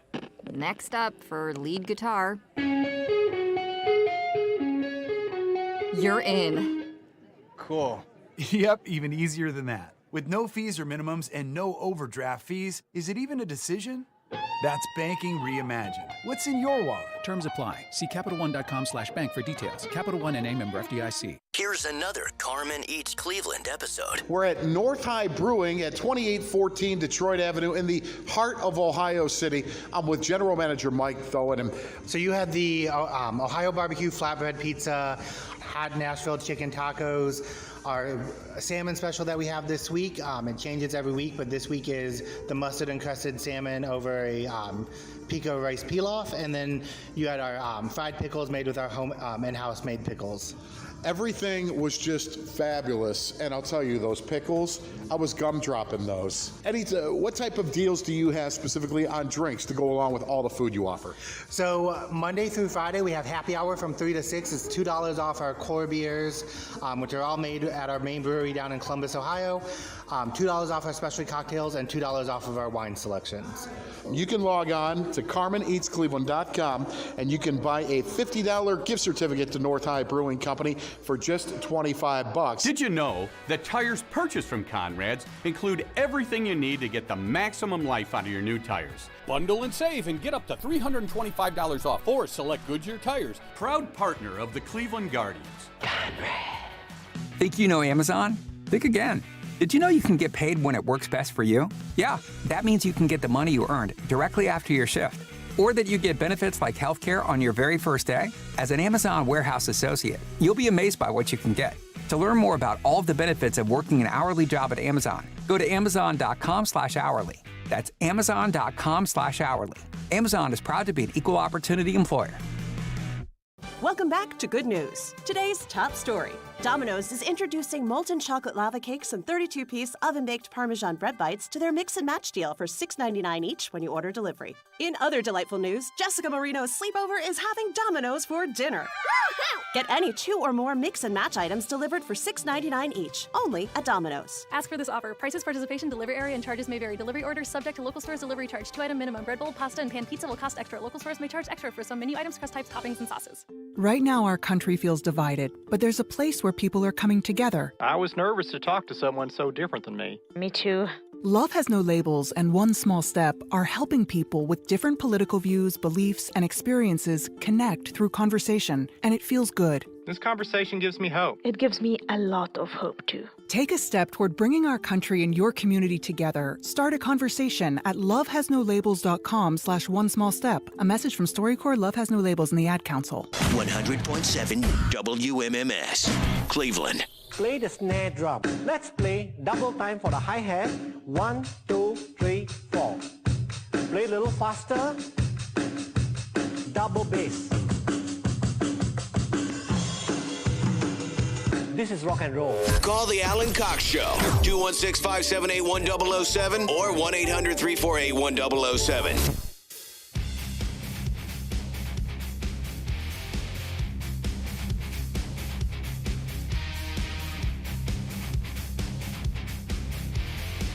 35192 if you want to send a text. AlanCoxShow.com. All the other stuff. iHeartRadio app, of course. Let me know if you listen from out of state. Make sure that you are on our new in-process Bureau Chief map, which we'll have up on one of the monitors very soon.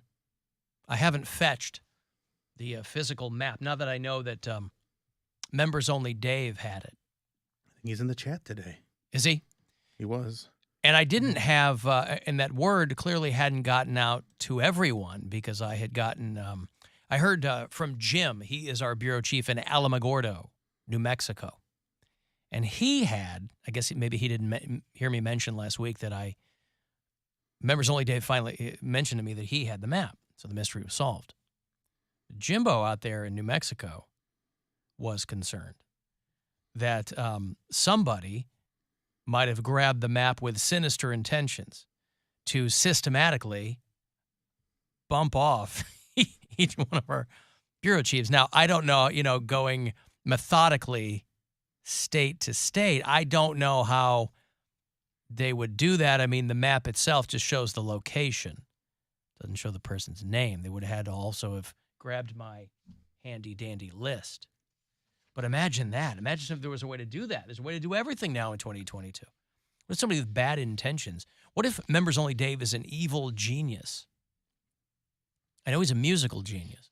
What if he's an evil genius? And a fashion genius. And a fashion genius. What if he's an evil musical fashion genius? Which is a great name for somebody's album. Systematically knocking people off. I'm going to set that one aside for now. So, Poundcake, you were leading us into a good news, bad news situation before the break. Yes. I'm curious what that is. Well, the good news is I got a lot of exercise this weekend. I got a lot of steps in. I walked 4.5 miles. Didn't you go somewhere this weekend? Went to the fair. Oh, the Lorain County Fair. The Lorain County Fair. And you saw Mike DeWine. Yeah. Yeah. Yeah, we shoulder checked each other. What happened was I was outside of one of the barns. My family loves to get the free stuff, the candy, the markers and crayons or whatever.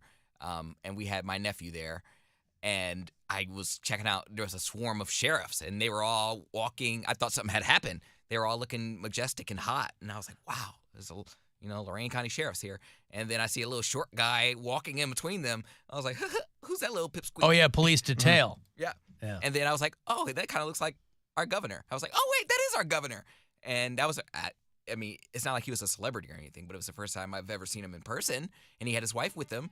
And there was a pair. I mean, he's a celebrity in Ohio. Everybody knows who the governor is. It's just cool to see the governor. I've never seen him in person. I've never gone to. He used to be in our hallways all the time at Oak Tree.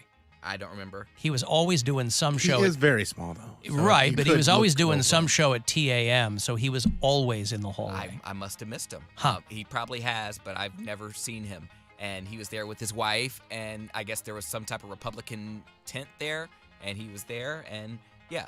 So I got my steps in. That was the good news. The bad news is I ate very poorly, so I probably worked off any work that I put in. Well, yeah, you're not going to find a vegan tent at the Lorain County Fair, probably. They had like chicken wraps, but I didn't go for those. I had like No, why would you? You got to eat fair food at the fair. Eat fair food. I tried my best. I was like, okay, I'll get a smoothie, so I'll smooth it all down and get some, fresh fruit there. No. And then smooth it on down. Smooth it all down. And I was like, oh, I really want that walk-in taco. Oh, I was in there. There's a chocolate milkshake. He always says walk-in taco, which taco. Don't get me wrong, sounds amazing. But he's saying walking taco. Your taco to be big enough to walk in. Oh yeah, I do. Maybe you don't. Oh, man. You want to walk in your taco. You don't want to walk in taco, Mary. I understand what you're saying, but for the rest of us, it's a little different. So you thought, because I'm trying to get this $200 from Mary. Again, I'm not after the $200. I naturally want to lose. I have a picture of me in college that popped up on my memories. I understand. And you've said you with the passage of time, everyone gets a little wider. But I don't think you understand how skinny I look in this picture. I'm gonna put it in the group chat, and I want you guys to see what I used to look like and what the boys used to like fawn over. I was nothing but skin and bones, but still. Okay, I sent it to the group chat. I want you to see that. This is what the boys allegedly fawned over. Oh my God, you're a cow now. I know, in comparison. Why are you making that confused face? I That's don't his know. sexy I was face. this was my sophomore year of college because the Bro, apartment you that I- had abs and a V. That's what I was The trying to guy tell V. you. He was like 19 years old. I was 20, about to be 21, if I wasn't 21 already. Yeah, a lot happens in 10 years I had a to high the human metabolism. body. Everybody has a high metabolism when they're 20. So yeah. And then it falls off a cliff. That's why the good habits are good to institute before that happens. You're correct, and Yeah. I didn't. I've done a lot of things in my life, but that was not one of them. I ate poor most of my life, and I got lucky most of my life. So Yeah, but you have most of your life left still. So you got to say. figure it out. you haven't lived most of your life yet. Yeah. What? Of course, he's dead at 35. So I mean, according to the Ouija board, he has very much lived And most of The way his he life. used to look, he should be dead now. Should I post that on Instagram of what I used to look like? Yeah. These are goals. Because I swear, I was probably like, this is when I tell you that my grinder profile was like 130. I was probably 130 pounds in this photo. And it popped up. I was like, oh my God. Like, I was like, I am moo. Like, I need to lose weight. So I'm not after the $200. Yes, that is a plus. But actually being skinny again to where, like that, where I had abs and not even trying, like I just had the V and, I take my little undies off. That was when I'm supposed to wear the tank tops. All it took for Elon Musk to lose 20 pounds was them posting that photo of him on the back of that boat about a month or so ago. He got shamed. Oh, my God. He looked like a manatee fell onto that thing. Yeah. Because he doesn't get any sun. Huh? You can't have it all. You can't have $1 bajillion and be. But if you perfect have in every way. if you have $1 bajillion, you got plenty of time to work out. Maybe you don't. Maybe that's why you have Yes, $1 you billion do. because you're busy all the do you time. know who You have people that can cook you the proper food that tastes good. Yes. Yeah, it's I'd still smash. Nobody's going to complain. Nobody's going to sympathize with a billionaire who can't get it together. Because it's not like the guy's working hard.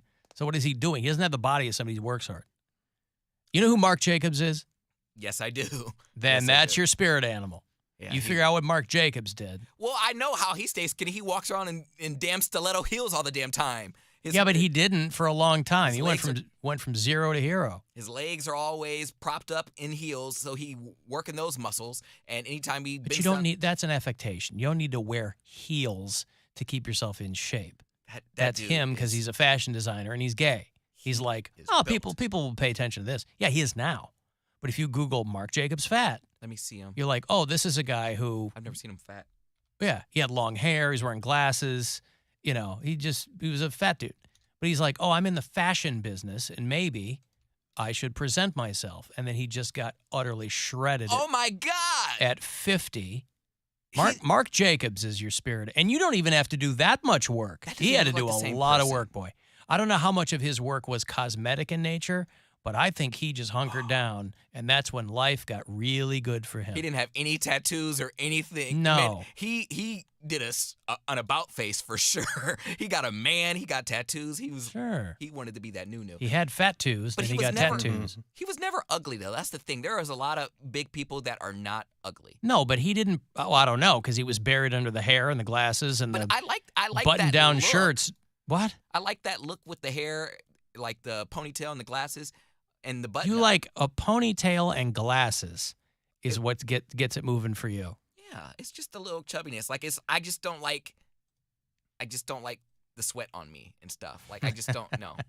If I could smell stuff coming out of creases that I didn't intend, I don't like it. Don't like that sweat on me. Don't want that sweat on me. So did you say anything to DeWine at the county fair?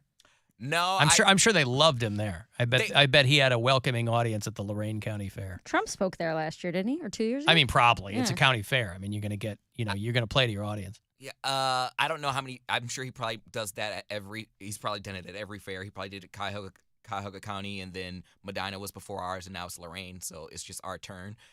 Yeah, I mean, once people noticed that it was him, he kind of had a little crowd around him. Like when I was taking the photos, people weren't taking pictures with him; they were taking pictures of him. Yeah, because they're waiting for him to deep throat a corn dog. Yeah, he was like going in on that little hot dog stand. So Except they just take pictures with fair food. They don't. You don't ever see them eating it. he was eating it. They'll take a bite of a corn dog. He was eating it. Was he? I had the picture I sent. I think he was eating it. You should have asked him, Governor DeWine, how do you stay so slim and tiny when clearly you're spending your summers doing nonstop county fairs? The trick is I don't eat the cookies I make in the tree. He passes them along to us, and we enjoy them. You know, he was smashing that hot dog. So was his wife, too. But, yeah, no, it was... That's how you know she's a keeper. It was smashing that hot dog. I wanted a picture with him. And I was like, I wonder how that would go. If I say, hey, I met our governor. Like, regardless, I support Ohio, so I support, our governor. I wonder how many people would have just, like, ripped me to shreds. Like, how dare you? He's a Republican. No, yeah, but that's the not Republicans hate him more right now than anybody. And that's also his crowd. I mean, like he wasn't venturing into enemy territory at the Lorain County Fair. No, but he's saying if he posted a picture of him, Yeah, I wanted a social picture, media. I wanted a picture with him and I together, like with my arm around him, and be like, Gov, hello, governor, something. I wanted. You would have captioned it "Hello, governor" too, wouldn't you? Yeah, I absolutely would. GOVNA. But yeah, no, I think that was cool. Like just seeing him in his natural habitat. Don't know how the hell he got in there because there was just so many people. It was packed. Natural habitat. Why don't you grow a ponytail? I'm working on growing back my hairline. So first things first. How are you doing that? Finasteride minoxidil. Oh, you're still doing that? Yeah. Oh, really? Yeah, it's He's working. going to have to do that the rest of his life as long as he I wants see. that Because hair. I let it sit for so long. Again, When's it going to kick in? It has. It has? There's baby hair. It's just like in the light, it looks like it's not. But when I get my hair cut, I can tell that there's hair there. And that's fine. You need to grow your hair out a little bit longer. Like, when you get it cut down, I think it makes like it look further looks back. thinner. And it's not really that thin especially if you let it kind of grow out a little bit. Get a little coverage there. Yeah, I don't grow know out how- like Questlove. Maybe that's something I can do with like an endorsement because I don't know what style to get it. I would leave that in the hands of a Guys, this is Poundcake for long hair. No, for a certain salon or something because I don't know what style to get it. I've always gotten my hair cut the same since middle school, since I was getting haircuts. I had long hair like my junior year of high school. That's it because I got lazy one summer. And then people were like, calling Milli Vanilli. After that, I was like, all right, I need to probably get this cut. I said, grow it out, and there's good looks that you can. And again, you don't have to like grow it out a ton. I'm saying like another inch or two. Man, I'm thinking more like Orlando Bloom and like Troy. The long hair. Like. That's what it looks like. I don't have any pictures of me with long hair, but because I destroyed them because I got bullied so bad. All these people out there, Man, you really took people's bullying serious. Yes, because when they would throw gum and put stuff in my hair, yes, I took it seriously. Sorry, Bill. We can't all be, cool in high school and do bad things and I absolutely was not cool. I got bullied too, and it had nothing to do with my hair. Yeah, they would put gum in my hair. They would spit in it, and no, it wasn't worth the hassle because I was already getting the whole because you're biracial, you light skinned, you think you better than us, and it was just a mess. So I just got my hair cut short. I wanted to blend in, go under the radar, and still that didn't work. I just didn't like coming home with my hair smelling like people's like lunch. spit and gum? Like their lunch, whatever they wanted to throw in there, and I wouldn't know because it would be in the back of my head, so I'd be walking around with, bits of people's lunch in the back of my head the entire day. Well, at least you have a name for your autobiography. Bits of lunch. So. Here's a message off the iHeartRadio app. Hi, Heather from Medina. Once you get all this technical mishigas out of the way, I think it would be awesome if Poundcake was interviewing Clevelanders in front of the studio, like about latest news and current events, or surveying them. Just getting that on the radio, live on the air, I think would be hilarious. We can call it Pounding the Streets or Cakewalk. Okay, love you, bye. Ooh, I like the cakewalk idea. Yeah, the names are good. I've got a better one. Alan hitting the dump button every 2 seconds. Yeah. Let's call it that.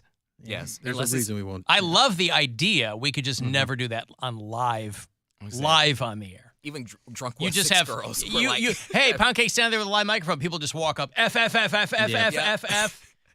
Like F her in the P. Let's go, Brandon. Oh my gosh, the Trump shirts were like in full force. Of course, it's a county fair. That's all right. Are they selling them or are people wearing them? Both. Okay.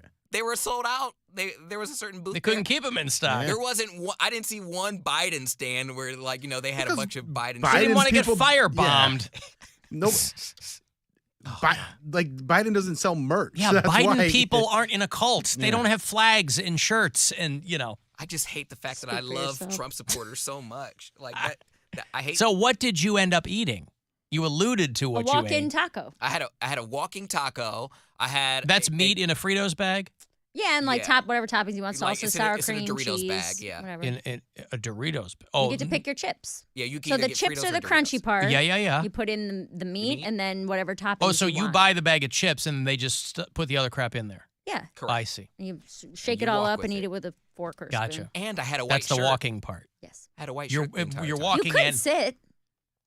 Yeah. The point is you can walk while you eat it. Yes. And I didn't get anything on my white shirt the entire time. But I had that. Why did you wear a white shirt? To a fair. I don't know. It's dusty and there's animals. I actually and- said that my boyfriend wanted to wear a white shirt to the fair the last one we went to, and I was like, "Hey man, you might want to change your shirt." He goes, "What do you think I'm gonna be rolling around in the grass?" I was like, "No, it's like everything's dirty. There's stuff in Like- the air. Yeah, you're kicking up dust. The people are dirty. The chairs are dirty. Like, what are you Everything's got doing? a sheen of dust on it. Yeah. Yeah. So I had So you had the walking taco. walking taco. I had a strawberry banana smoothie. Okay. I had And did they make that? I know that you're a smoothie aficionado and you've made them in the past.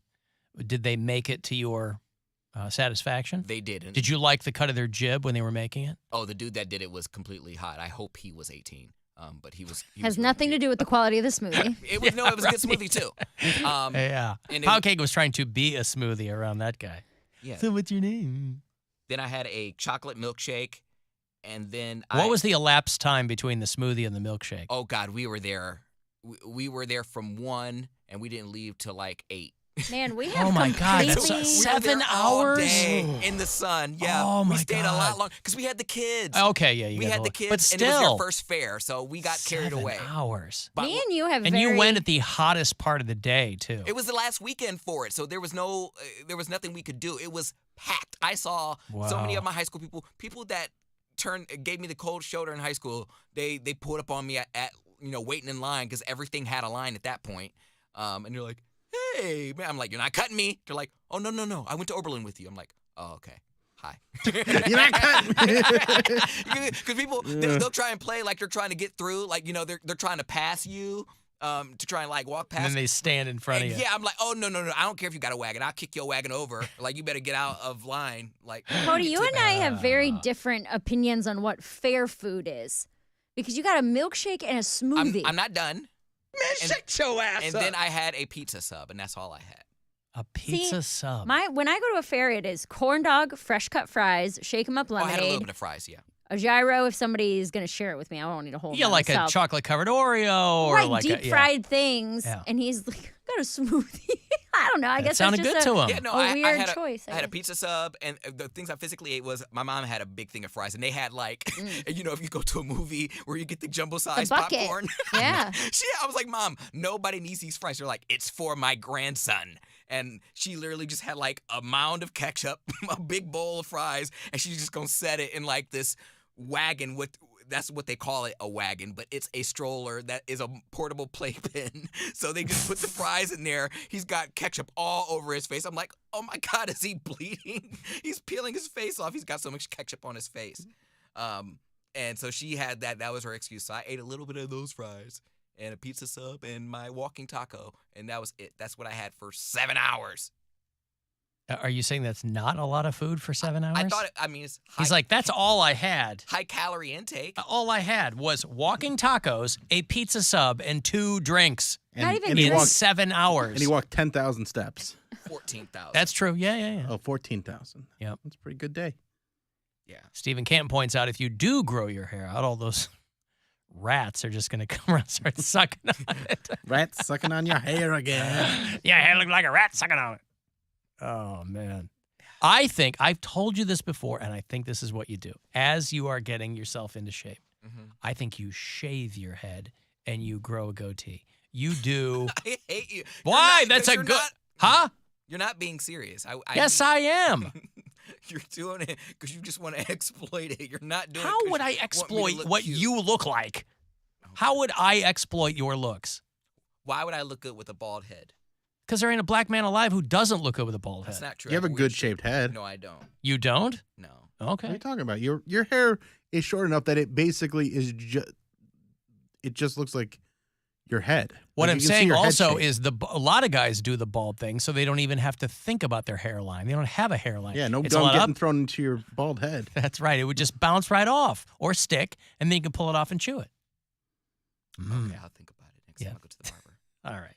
If he comes back from Jordan, you can tell, hey, shave my head, will you? I've been at the Lorraine County Fair all weekend. I'll shave your head. I got a belly full of smoothies and chocolate milkshakes and pizza subs. If you don't get Shave his head in installments. Like Yeah. he wants to pay you. Yeah, that's exactly what it is. If you don't make it, instead of paying me $500, I get to shave 1 square inch of your Quadrant of head. his head. 1 Yeah. square inch of your head every day for 2 months. I'm not agreeing to anything else other than what You I didn't already agree to anything in the first place. Yeah, good for you. Okay, Plead the so- fifth. Walking So now I taco don't have to pay you milkshake money? boy. All right, I've got to take a break. I'll have Tenacious D tickets for you. Mary's going to be there. She's very excited for this show. Jables and Cage are coming through with DJ Doug Pound. I get it. Is their special guest. It is September 16th out at Blossom. So if you want to see the D, those tickets for you coming back. 35192 to text. It's the Alan Cox Show. On our free iHeartRadio app and your favorite smart device. Just tell it to play the Alan Cox Show. On iHeartRadio. Get ready to win your way into our 2022 iHeartRadio Music Festival. The same festival where Prince joined Mary J. Blige and Sting joined Lady Gaga as the biggest superstars from all genres of music come together September 23rd and 24th at T-Mobile Arena in Las Vegas. Tickets are on sale right now. AXS.com. Don't miss Avril Lavigne, Black Eyed Peas, Diplo, Halsey, Lionel Richie, LL Cool J featuring DJ Z-Trip. You got Luke Combs, Marcus Mumford, Maren Morris, Megan Thee Stallion, Morgan Wallen, Nicki Minaj, Pat Benatar, and Neil Giraldo. Sam Smith, the Black Keys, and it's all hosted by me, Ryan Seacrest. Stream it free on the CW app and CWTV.com, and keep listening for the next chance to win your way to our iHeartRadio Music Festival and $1,000 spending cash. See you there. Sponsored by M&M's Crunchy Cookie. Delicious crunchy cookie meets your favorite chocolate candy. That's right. New M&M's Crunch Cookie is 2 classics. Now in 1. Pick them up at your local retailer. WMMS weather. Tonight, thunderstorms are likely, gusty winds and small hail are possible. Tonight's lows will be in the 70s, and those thunderstorms will carry over into the morning. Then after that, partly cloudy, with your highs for Tuesday near 80. This report is sponsored by Discount Drug Mart. Get down to Burke Lakefront Airport for the Cleveland National Air Show, presented by Discount Drug Mart. Labor Day weekend, Saturday through Monday, September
can you not like Tenacious D?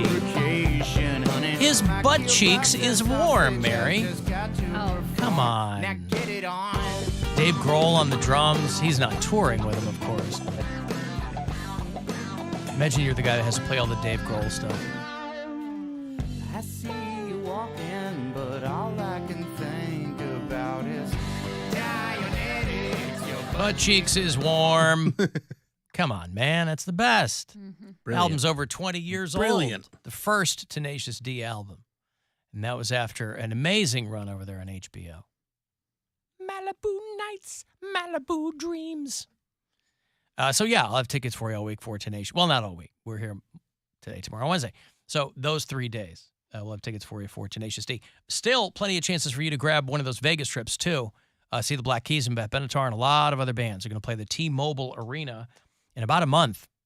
It's the iHeartRadio Music Festival. And you have another chance to win in about 40 minutes. 5 o'clock is going to be the last keyword of the day for you to win. Of course, this weekend is a big weekend for all of us. We're all doing different things. Bill, I don't think you're doing anything, though, are you? Oh, actually, I'm doing the biggest thing of all of us. That's not true. That is true. He's doing the biggest thing out of all of us. He's recording a brand new special.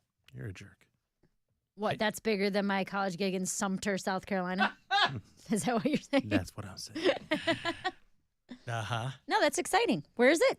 It's at the Funny Stop this weekend, September 2nd and 3rd, and there's lots of tickets available still, so get them. I don't know how to sell tickets. I can't get people to like have that sense of urgency because I feel like if you go, there's not that. There's a lot of sold, but not enough. I need to sell more, but I don't want to sound like I'm desperate because then people are like, well, I don't want to go there. You sound desperate. It sucks. I hate trying to sell tickets. So just buy them so I don't have to sell them. Duh. Plus, I just had pay for a bunch of stuff to get done on my daughter's car. Now, of course, it's still reasonable because it's from Terry's, but still money. So got to make that back too. So get those tickets. BillSquire.com. BillSquire.com. Friday and Saturday at the Funny Stop. 2 shows each night. In Cuyahoga Falls. 4 shows total. 4 shows total. You don't want to be left out. Or you know what? Maybe you do. Maybe you're a sick puppy. Maybe you're one of those kinds of people. I like being left out, Alan. That makes me feel like literally an outsider. That makes me feel cool. I don't want to do what other people are doing, right? Listen, I feel you. At heart, I'm that guy too. But sometimes you just have to give yourself over to a good time. You think I was born with people calling me Captain Fun? I was not. I had to earn that title. And it was a long, hard, rocky, dusty road. Like Lorain County Fair dusty. Wasn't that dusty? It was okay. And it took a long time before people started to go, man, this guy is fun. Now, was I going to chastise them for taking so long to realize it? No. I was happy for them to come along. But there's always going to be people like, whatever everybody else is doing, doesn't matter how fun it is, I want to do the opposite. Don't be that guy. Don't, what are you trying to prove? You're not around for a good time? Come on. We don't have much longer on this blue marble. Let's have some fun. We're all going to be gone in a matter of, I don't know, years. So you go, Alan, what the hell does any of that have to do with Bill's shows? You want to have some fun. And they're going to be fun. You're going to be, your laughter, by the way, if you go to a random show, right? That show happened and you were there, and that's fine. Maybe you filmed a little bit of Mary when she was up there, and then she castigated you. Instagram Live. Oh, yeah. Right? But that existed in a moment in time. And Bill's shows will too. But these will also be committed to digital tape. They'll be committed for posterity. Your laughter will contribute to something that I can only imagine at some point will go into the Library of Congress. And perhaps your face, because we will have crowd shots. Yes. Ooh. So don't you want to be in the audience, seen having fun? Seen having fun? Being seen having fun? Look at this guy. He wants to have fun. He's going to open his vest. He's got his Baker jersey on.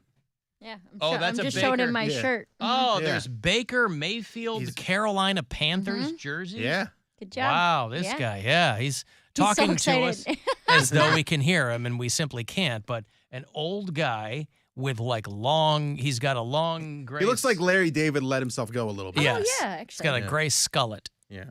And I bet he's going to my show. want to hang out with that guy? Yeah. Why wouldn't you? Boy, why would you run out and get somebody gave that to him? That guy didn't buy a Baker Mayfield Wearing a jersey. vest. I bet he did. He's wearing like a winter vest. Why would you spend money on a Baker Mayfield Carolina Panthers jersey? Maybe he's a Carolina fan, or maybe he's related. Maybe that was Baker Mayfield's dad. We don't know. Oh God! Somebody sent me a letter about finding out their dad wasn't their dad. Their dad died this weekend. Ooh. Found out it wasn't his dad. Oh no. Jeff. I'll keep the rest of it anonymous. But Jeff found out on his dad's deathbed that he wasn't his real dad. Why? But he Why has do his that? last name. Why do it on the deathbed? Why? Maybe I'll read it to you as he wrote it. Alan, you talk on the show a lot about people having second families, and so I thought I'd share what I learned this weekend. My father is the youngest of 6, so we grew up with 2 sets of grandparents on that side and called them Grandma and Grandpa Z. It's the last name. And Grandma and Jim. We had always heard that Grandpa Z cheated on Grandma. They split and started seeing their current spouses. There's a lot to follow here, and it's one of those things you'd almost have to read. But he heard this weekend that from his sister that the one we thought was our grandfather, our father's father, got a vasectomy years before my dad was born. So the real story is that his dad is the woman that his grandmother cheated with. They thought the grandfather cheated. My dad found out about this when the grandpa was on the deathbed and all 6 kids were there. And he wanted to pull the plug, and my dad wouldn't agree to it. And the nurse said, all of you need to agree before we can do anything. And the grandfather looked at his dad and the second youngest and said, those 2 aren't mine. I only have 4 kids. Ask your mom to tell you. Imagine that's how you find out. That's rough. Holy cow. That's pretty wild. So he wanted to die rather than tell them the truth? Is that what it was? He wanted to pull the plug before? I guess so. Ask your mom. Like, oh, why do you want to die? You just hang on. Like, he's like, you're no, not, I'm gonna You're not even my kid. You're not really cack my out. kids. It's Yeah. like, oh, never mind. Beep. I mean, at that point, also, why not just because that's going to make your actual kids feel weird because by this time they're your brothers and sisters or you thought that they were. And that's very strange. Dude. Well, have fun working that all out with the family and That's everybody like else. Something that ruins Christmas. Yeah, it'll ruin Christmas. Ruin Christmas. Ruin a They couple all- of things, including Christmas. Come on, man. Yeah. Yeah, well, what are you going to do? There you go. So I am confused as to why I didn't even know this was happening until I saw the news that they had scrapped the moon mission. There was a moon mission scheduled for today, and I'm not sure why this is such a big deal. Maybe some of you NASA nerds can tell. Bill, didn't you work for NASA? No, I just shopped there.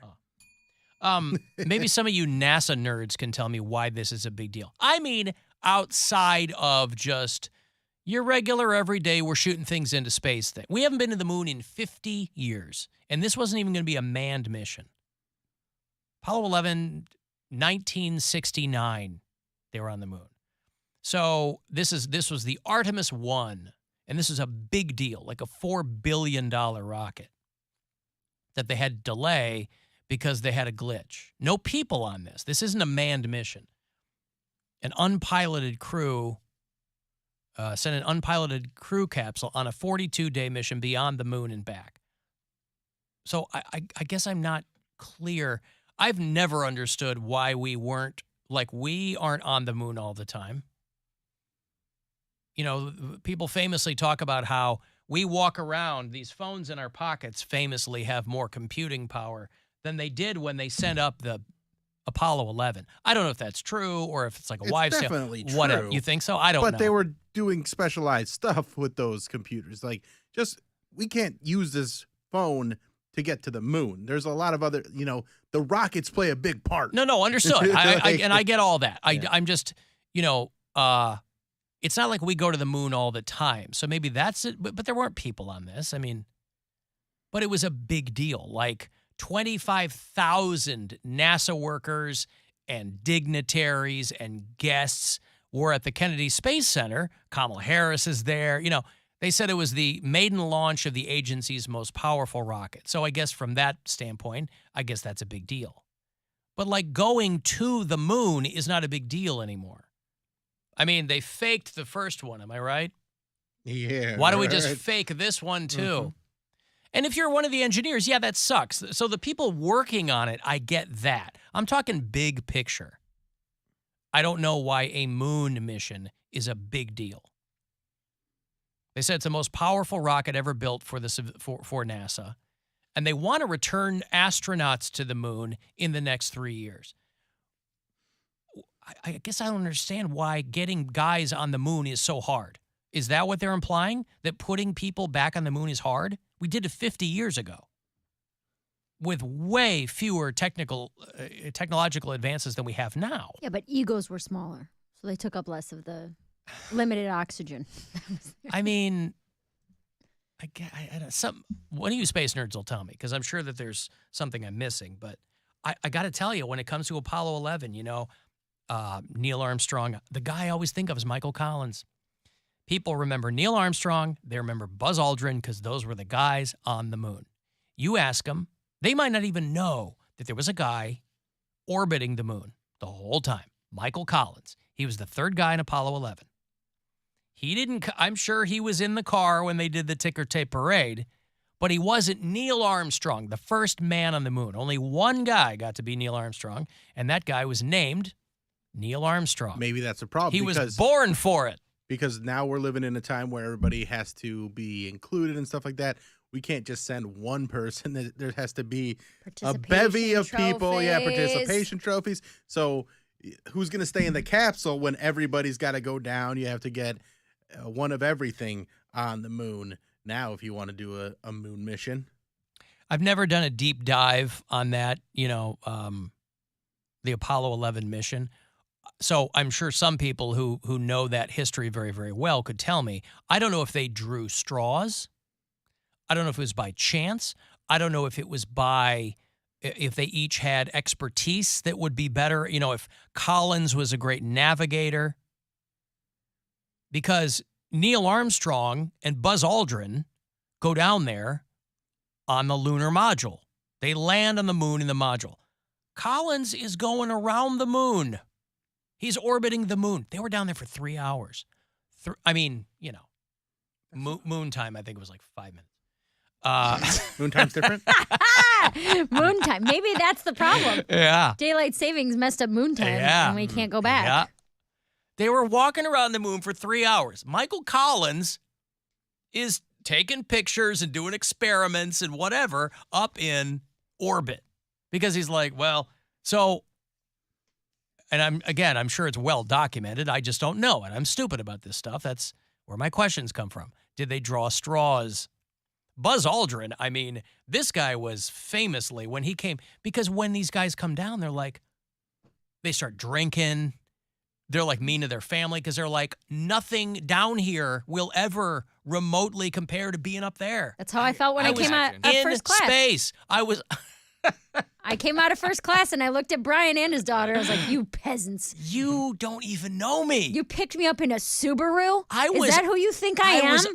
I was in luxury, disgusting. Tens of thousands of feet above you. Where's my fake champagne? Look at me now. You didn't greet me with a waffle. That's right. What did you do? firstclassfeet@gmail.com is how you will address me. From now on. I get it. I'm basically an astronaut. You are basically an astronaut. I got one free upgrade. Michael Collins didn't even get that. Imagine Mary like cutting off an like they walked. She's at a dinner party with Buzz Aldrin and Neil Armstrong, and they're like, "Yeah, it was like this on the moon," and like the reverse Brian Regan. Oh yeah. And she's like, "No, first class. Have you done first class? Sorry, that's better. First class on United, Denver to Cleveland. 2 hours and 48 minutes. Hey, Bill. Yeah, hi, Alan. Hi, Bill. What's going on?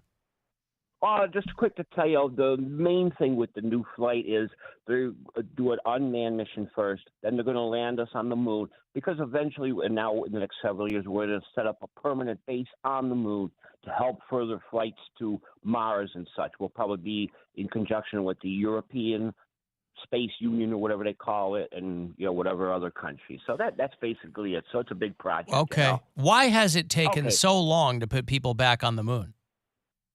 Because there hasn't been a real need to until they got these projects and these ideas, for future things. I got you. Okay, well, but we do get, thank you. There's Bill. In and out. Thank you, pal. Nothing on the, get off the phone. No, that explains it to me. That puts it in perspective. I understand. But imagine you're Michael Collins and you tell people you were on Apollo 11 and they don't believe you. Because I'm sure at that time, all three of them were getting a lot of attention. But I'm just saying history remembers Neil Armstrong as the first man on the moon. Not the first man in space, first man on the moon. Buzz Aldrin, who kind of got famous as he became an old guy for like punching dudes in restaurants. And, he was on Dancing with the Stars. I think he's gone now, too. I think Buzz Aldrin died. Yeah, he's passed on. All three of them are probably dead. But imagine you come back years into history, Michael Collins. They don't need to preface, Neil Armstrong, please welcome the first man on the moon. Right, you're Neil. Michael Collins, you have to go, whoa, he was up there in Apollo 11. And people First go, man to orbit the moon, eh? That's like, pretty what? cool. Oh, Mr. Orbits the moon over here. That's a good, you did good, That's Michael. great, too. Hey, pal, good for you. I know they've always talked about that, and he's always played off like, hey, I knew what my mission was. I was having a great time being up there. It's like, but you wanted to be on the moon.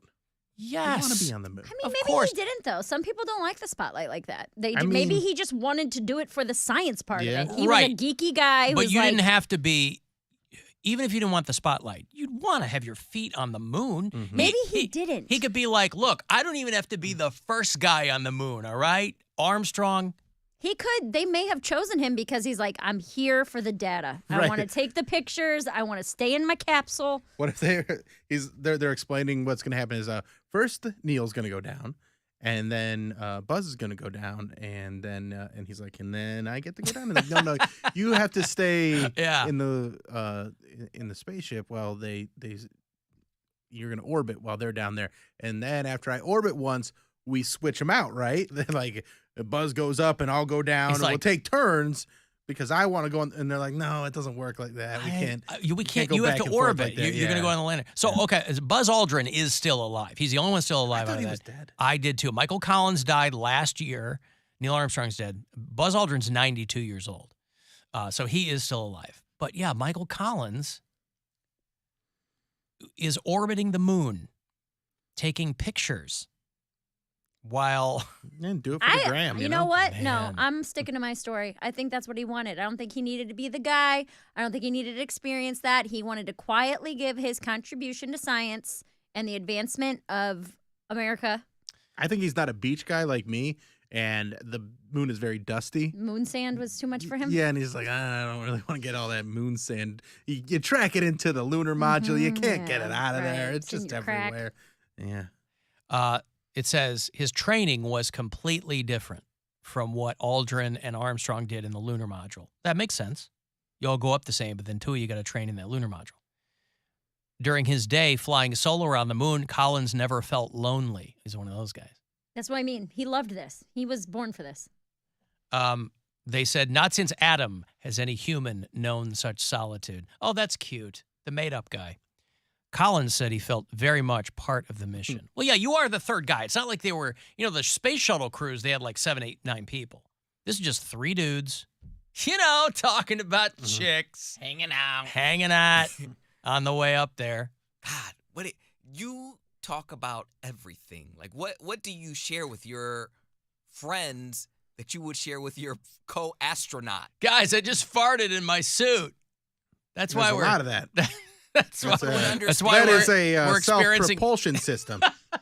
You know what, though? That's why we're experiencing drag. I like to think of it the way Cody's saying, where you're just those guys are just up there spilling all of their deepest secrets because they just don't make it out of this. Then I cheat on my wife. Yeah. Sometimes I hit my kids and I like it, and they're just looking at him like, bro. Guys, I've buried 7 hookers at Cape Canaveral. Right. I would. Yeah. If you're going up there, you might not come back. You're like, I had some things I could get off my chest, man. Yep. Honestly, it's confession. Right? Yeah, it's confession. Like, you guys heard of monkeypox? All me. Hey, did you have something you want to tell me? Wait till we get up to the moon. We're not even out of Not the ozone now. yet. Can you Not chill? now. And then you Once find out we you left breach this- the ionosphere, then I'll tell you all about it. You left the radio on, and they're all hearing it back in Houston. Your wife's standing there like, oh my God. And then he said, Houston, we really have a problem. But I think they're Hey-oh. No? in such constant communication with Houston that I don't think there's like moments where they're not being monitored. No, they could shut Like- their mics off just like me. Yeah. You just hit the button and then tell a secret. Yeah. Normal broadcast. And then hit the before button you and know tell it us a sounds like secret. this. Is you're just like have a normal thing. And then I'm like, Yep. There you go. Yes. and then I forgot how to turn it back on. So to answer some of your listeners' questions, yes, Mary can turn her microphone off. What does that mean? And that's called a tease. All right, I've got to take a break. If you want to text for something, 35192. You can listen anywhere on the iHeartRadio app. The Alan Cox Show on 100.7 WMMS. Buzzard Radio. The Buzzard. Is Rover. Where is their bread buttered? Right here. This show. Rock.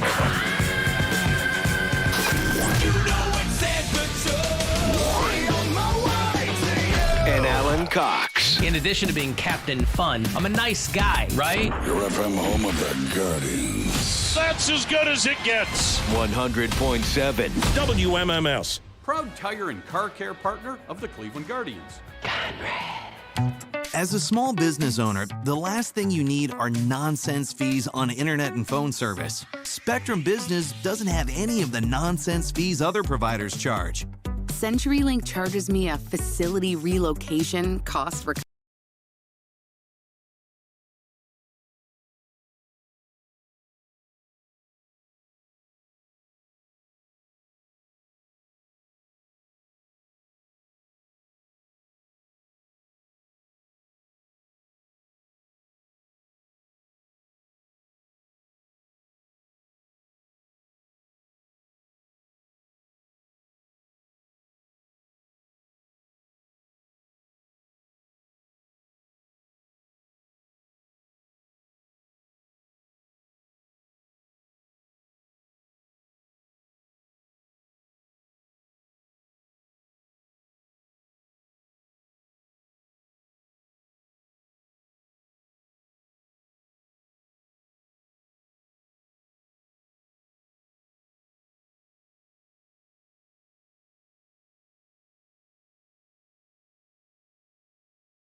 1-800-348-1007.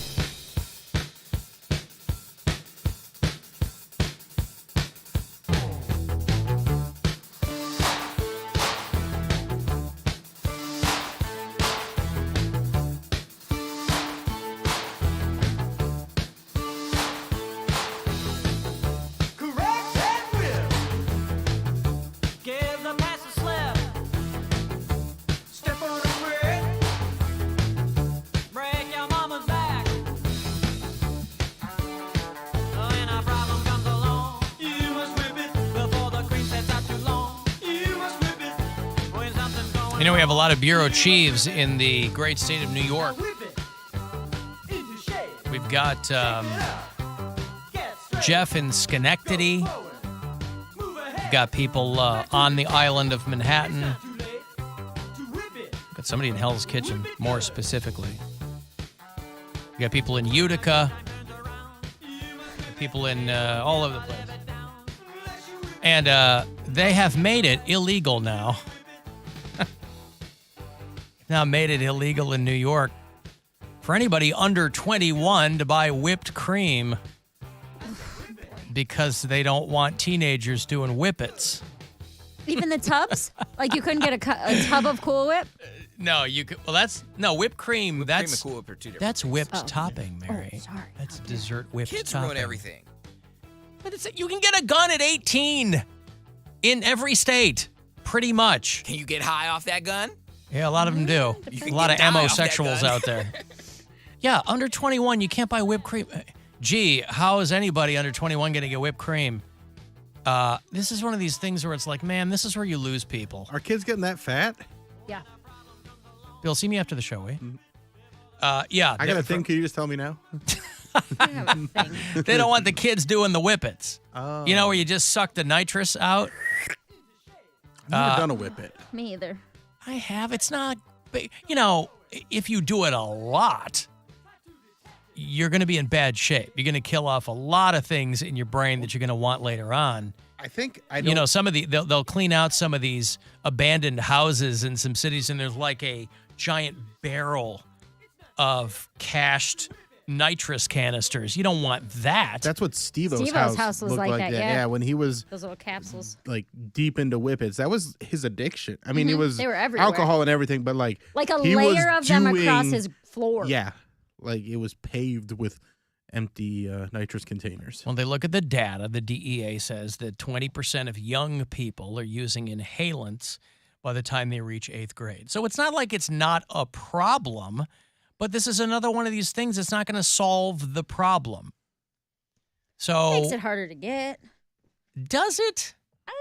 Hey, you're it's a can of Ready Whip. Can I see your ID? Because if they do it like they do booze, the sign says, if you look under 50, it's got nothing to do with 21. Yeah, but if if it's you an look 8th under, grader, huh? Yeah, I think it's 8th graders will still get Ready Whip. not as easily. If they could just go into a store and get it, versus now they have to devise a plan to get Find it. a person, Yeah. find a dealer. Hey, could you go in and get me some? Yeah. That's what I'm saying, though. They always find a way. Drugs have once again won. They're still winning the war on drugs. Drugs is the constant victor in the war on drugs.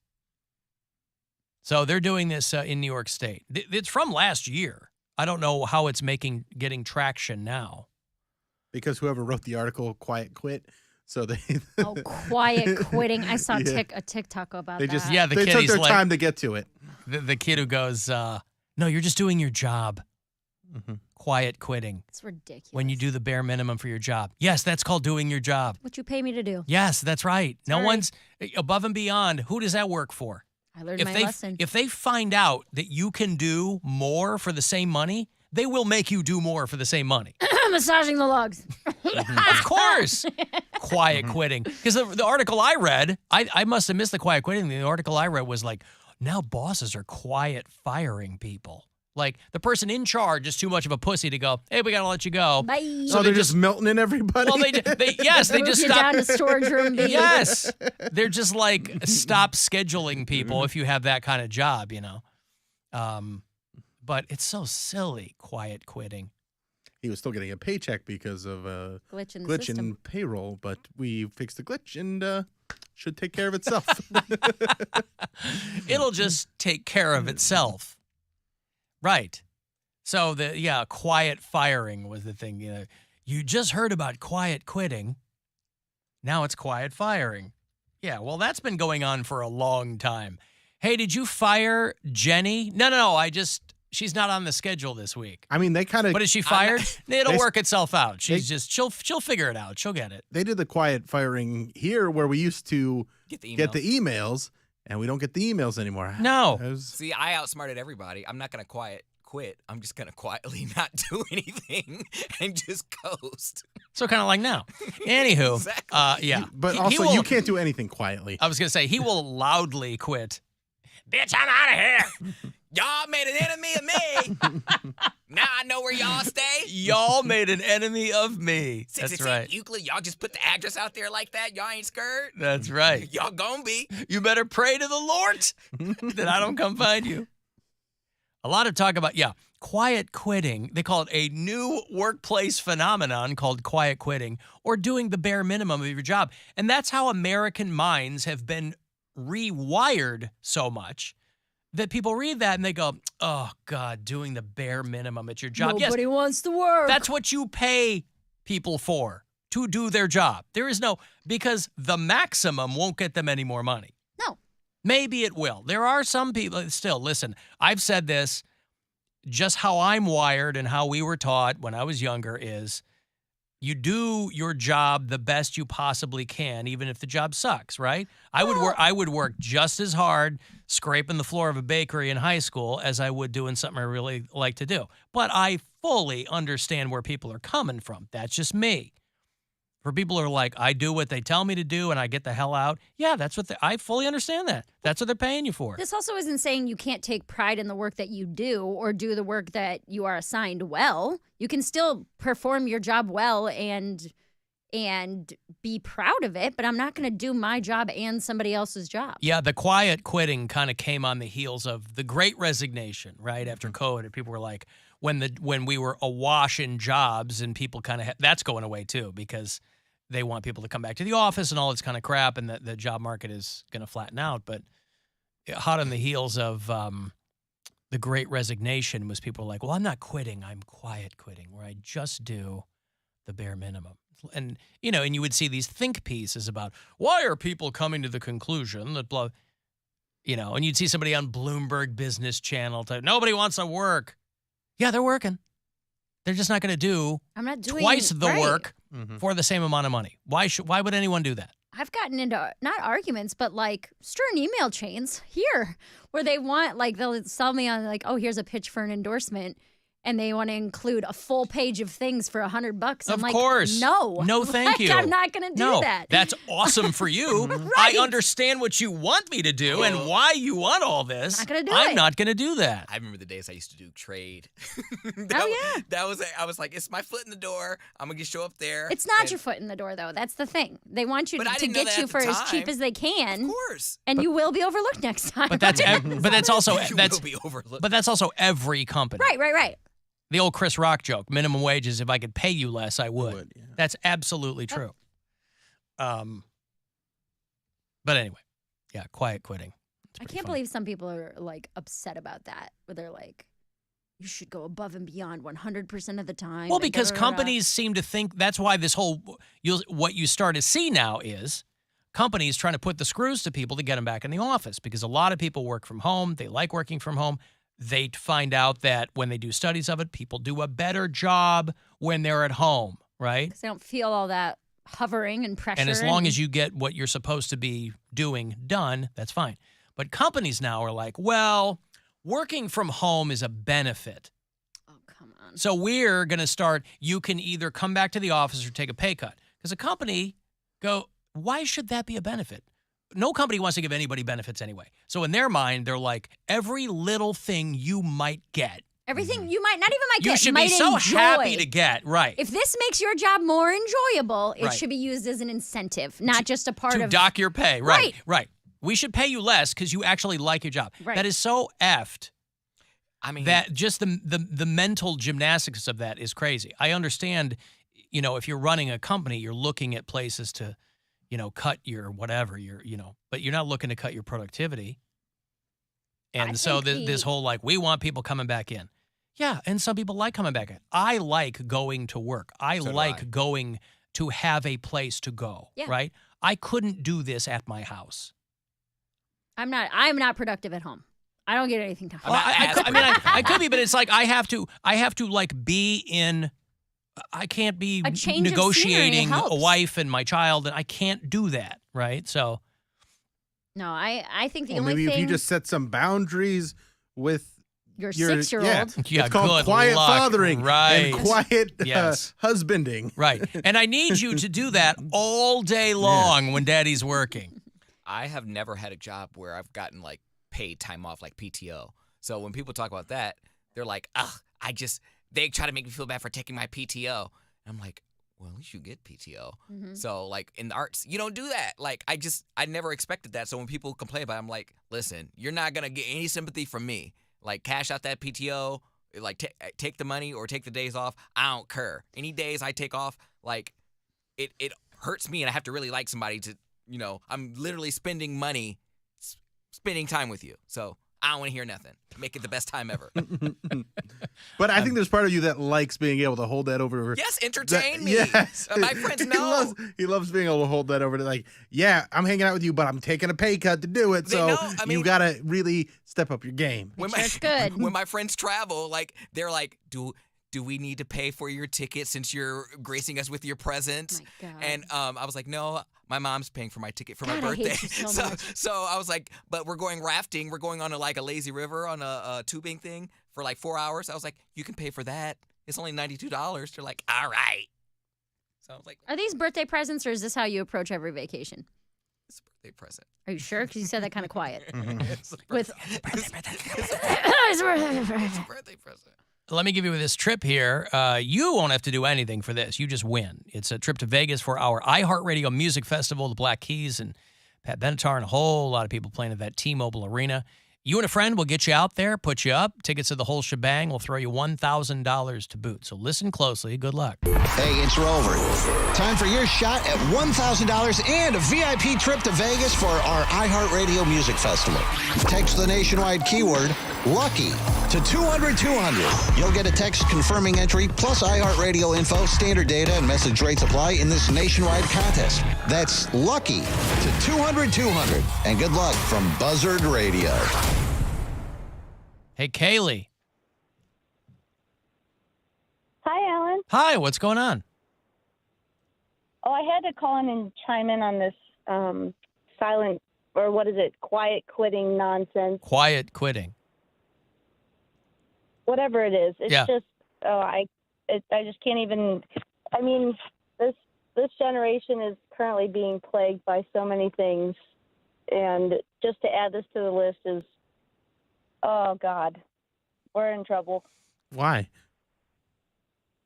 Because we've already got a generation of kids that are, one, too worried about social media influence and what others think of them, along with, I don't know, now we're going to add to it the fact that we have no work ethic to top it off.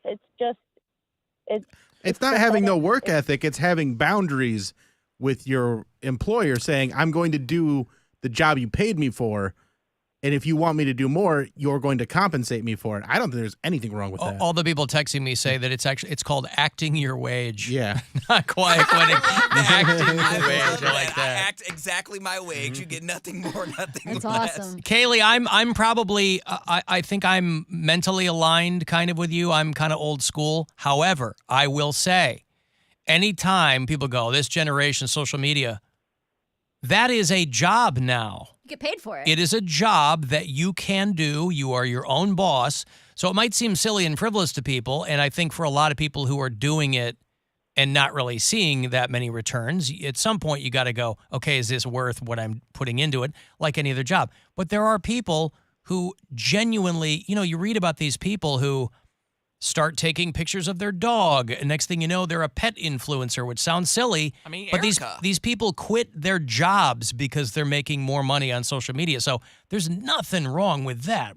Now, the trouble with that is it can all come crashing down when, your livelihood is contingent on apps who can just change their terms of service at a moment's notice. Then you go, oh, I guess all of my income just went away.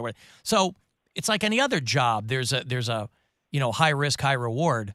But why are people willing to put more time into being on their phone and doing things that are, I don't know, it's all based upon how it's going to be accepted by their audience? Why are people willing to put because in you're overtime lucky on their phone because in anyone their account, but not their job? Because anyone with an audience is lucky and fortunate to have built an audience. So if somebody's on social media, if you have a job, you're lucky. Well, yeah, but a lot of people do have jobs and then they quit them because they're making 10 times the money on TikTok or what. I don't begrudge anybody doing that. If social media had been around when I was starting in radio, I probably would have loved it, right? I had to move my ass all around the country because there's so many people my age in radio who are just all pissy about TikTokers and stuff. And I'm like, dude, don't begrudge somebody wouldn't you have liked, you would have worked just as hard. Yeah. But if maybe you hadn't had to put up with much crap or. Well, that's what I was going to say, Kaylee, is that for me, at least with having a job at comedy where there is a direct correlation between how hard I work and how much money I make. So when I work harder and I put more effort into it and I stay on top of my game, I make more money. At other jobs, when I would do that same thing, my pay doesn't increase at all. So I put my efforts into the parts of my job where I can see the most reward. And I think that is very prevalent, as far as social media goes. And you know what? I absolutely agree with you. And I guess I'm just biased because my line of work is so different from all of you. Right. That, hard work to you is things that and deal with social media and stuff. So I guess, yes, I'm obviously biased. So I guess I in my head, I think manual labor. So I guess manual labor can absolutely be the equivalent to being present on social media. It's just. And that's why, and I think that's why. The difference is that you guys, this is a passion and you guys actually do the work versus what I have a problem with are the people that are like, oh, well, it's not easy. Well, I'm just going to go home. I'm going to quit. That's kind of. Right. Okay. But that's not what we're talking about here. No, but also people who do that. No, you're right. People who do. I gotta let you go, Kaylee, because I gotta move on here. But thank you, sweetie. That's all right. Okay. There's Kaylee out in. No, listen. People who go, this is too hard. Okay, quit. Nobody's gonna want that person working. Well, that's why I do what I do is because I worked those jobs. I worked for my dad as a laborer, and I was like, this is. It is satisfying work. I'm not going to say that. You feel good after you put it in a day's work, but it is incredibly hard, and there is an unforgivingness to it, and it never interested me to just continue doing that. I wanted to do something that I was passionate about, and so that's the direction I went into with comedy. And it's that then it didn't seem even though there is a lot of hard work, it doesn't feel like work. It doesn't feel like work, or it's you get satisfaction from it, and you get to achieve what you want to achieve, and it's kind of up to you. And I realize people will say putting in the extra 10%, that's how you move up. It can be depending how you on the company. Yes, it can be. Otherwise, in a lot of places, they'll see you doing more and they'll go, oh, great. We can take advantage of Yeah, that. great. Yeah. This person will always come in on Right. days off and yada. My boyfriend and I have had this pretty much exact discussion because he's a garbage man. Long days, hard job. Manual labor. Yes. Physical labor takes Right. a toll on his body. Right. And I'll come home from, say I wake up and I'll edit some video, I'll have a Zoom meeting, I'll come in here, and then I'll have a show at night, and I'll get home and be like, man, I am whipped. I'm so I'm exhausted. I've been nonstop all day. And it's almost like I can't express that to him because has what is renowned as a much harder But people in who quotes, do job. people who do manual labor think that they're doing harder work. Right. They are doing harder physical work. I've tried to explain it. But I tell people, I go, they're like, oh, you just go in and talk. I go, if you had to do this for 1 hour, you would not be able to do it. Mm-hmm. Let alone You think you could not. Let alone 20 a week for 30 years. Yeah. You could not. So everybody has different skill sets and things like that. And yeah, manual labor is hard work, but it is different work. Yeah. It's very different work. Well, I had this company come to me about a month ago and go, we'd like you to do something. And they walk me through. I go, no, I'm not going to do that. I'm not going to do that. I know why you want me to do it, because you want to sell more advertising. But I don't get paid one dime more if I do what you're asking me to do. Yeah. So I'm not going to do that. Well, even when you look at it as like what might be a typically boring job like data entry or something, I couldn't sit in front of a computer screen for 8 straight hours and put things into Excel spreadsheets and that kind of thing. Like it's all different types of work, but I think there's mentally draining work, there's physically draining work, any kind of stuff. It's one of those things where when I had jobs like that, you're trying not to look at the clock. But it's right there the whole time. Yeah, it's right there. But even like I worked at a place called the Mail Room, and it was a lot of like collating and I'm just like, I don't want to know what time. I'm trying to lose myself in the work and just do it. And then you were like, okay, it has to. And you're not a paperwork guy. Yeah, and it has to have been like. It's been 8 hours Sure. It's been at least 20 minutes. 2 hours, right? It's been 2 hours, and you look, and it's like, 20 minutes has gone by. You're like, God. How did you stop time? I don't even know what collate means. What is this? Is this moon minutes? What are we doing here? Yeah. I got a break. Gosh darn moon minutes. I got a 4-pack of tickets to Cedar Point for you on the way back through September 6th. That's not far off. That's Tuesday.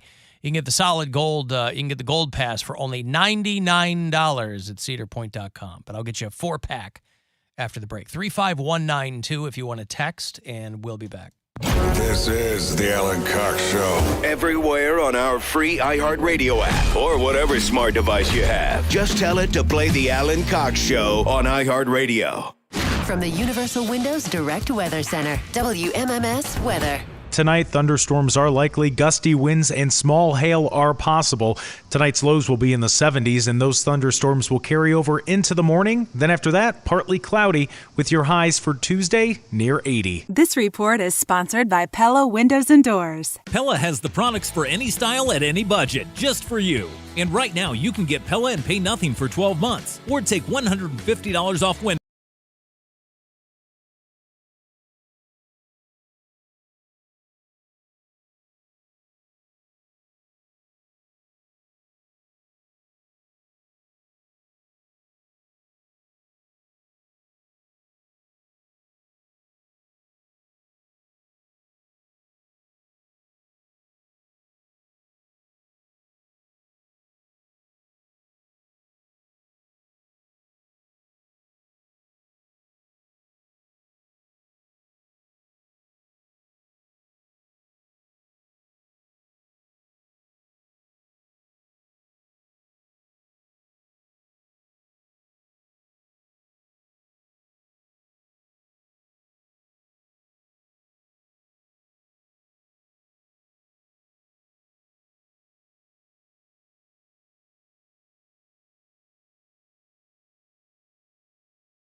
All right, I want a 4-pack of tickets for Cedar Point now through September 6th. That is next Tuesday. You can get Cedar Point's Gold Pass for only $99. That means unlimited visits and free parking at Cedar Point and Cedar Point Shores for all of 2023 and the rest of this season. You can get your Gold Pass now, cedarpoint.com. If you want to look into that, I will get you a 4-pack of tickets right here for Cedar Point. Good luck. Have fun. Call 216-578-1007 or 800-348-1007. Another ringing endorsement You're an idiot, your show sucks, and you've proven that many times. for the Alan Cox Show. You're so stupid. On 100.7 WMMS.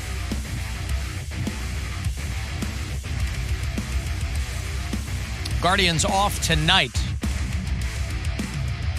They won one of their series against the Seattle Mariners. 4-0 was the Mariners' win last night. So the Guardians take tonight off, and then they will return tomorrow night. Tomorrow, Wednesday, and Thursday are all 6:10 games here at home against the Baltimore Orioles. And you'll hear them here on MMS, of course, on the iHeartRadio app as we limp towards the end of the, I shouldn't say limp. I mean, it's the end of the season pretty soon. Bears over the Cleveland Browns in preseason play on Saturday by 1 point. I was keeping my eye on it. There was about, I had it on my phone, not the game itself, but I was keeping up on the score. And with about a minute and a half in the fourth quarter, I was like, oh, the Browns are going to win this. I mean, obviously I root for the Bears because that's my team, but it was 21-20. I'm like, they'll pull something out at the very end. Did not pull anything out at the very end. So I didn't see any. Did you watch any of the game? Did you? No. Bill's not, I guess. Right. Nope. He's a San Diego, LA Chargers fan. Anyway, Alan, are you going to talk about the Bills guy? Yeah, the Bills cut that punter. Mm-hmm. They called him the punt god. This guy, Matt Arazia. The story comes out last week that he was accused of participating in a gang rape. Now, they had just cut their veteran kicker to bump this guy up. Matt Hawk was the guy that was with the Bills, and they had just cleared the way for this dude to take over with his toes. And he came out of San Diego State. 6th round pick. And so I don't know if that means that your career isn't over, but the time in which you'll have to kind of sit out hoping people forget about you is going to cut into your career. They opted to keep him even though they were aware of the allegations. And then they did the old, we're conducting a thorough examination. Once it goes to trial, the Browns will pick him up. Don't worry. He's got a future somewhere. Well, you might be right. Might be onto that. Do we need a good kicker? The Browns need a kicker? Well, he's a punter, right? I don't know what Punter? they need. What's the difference between the punter and the kicker?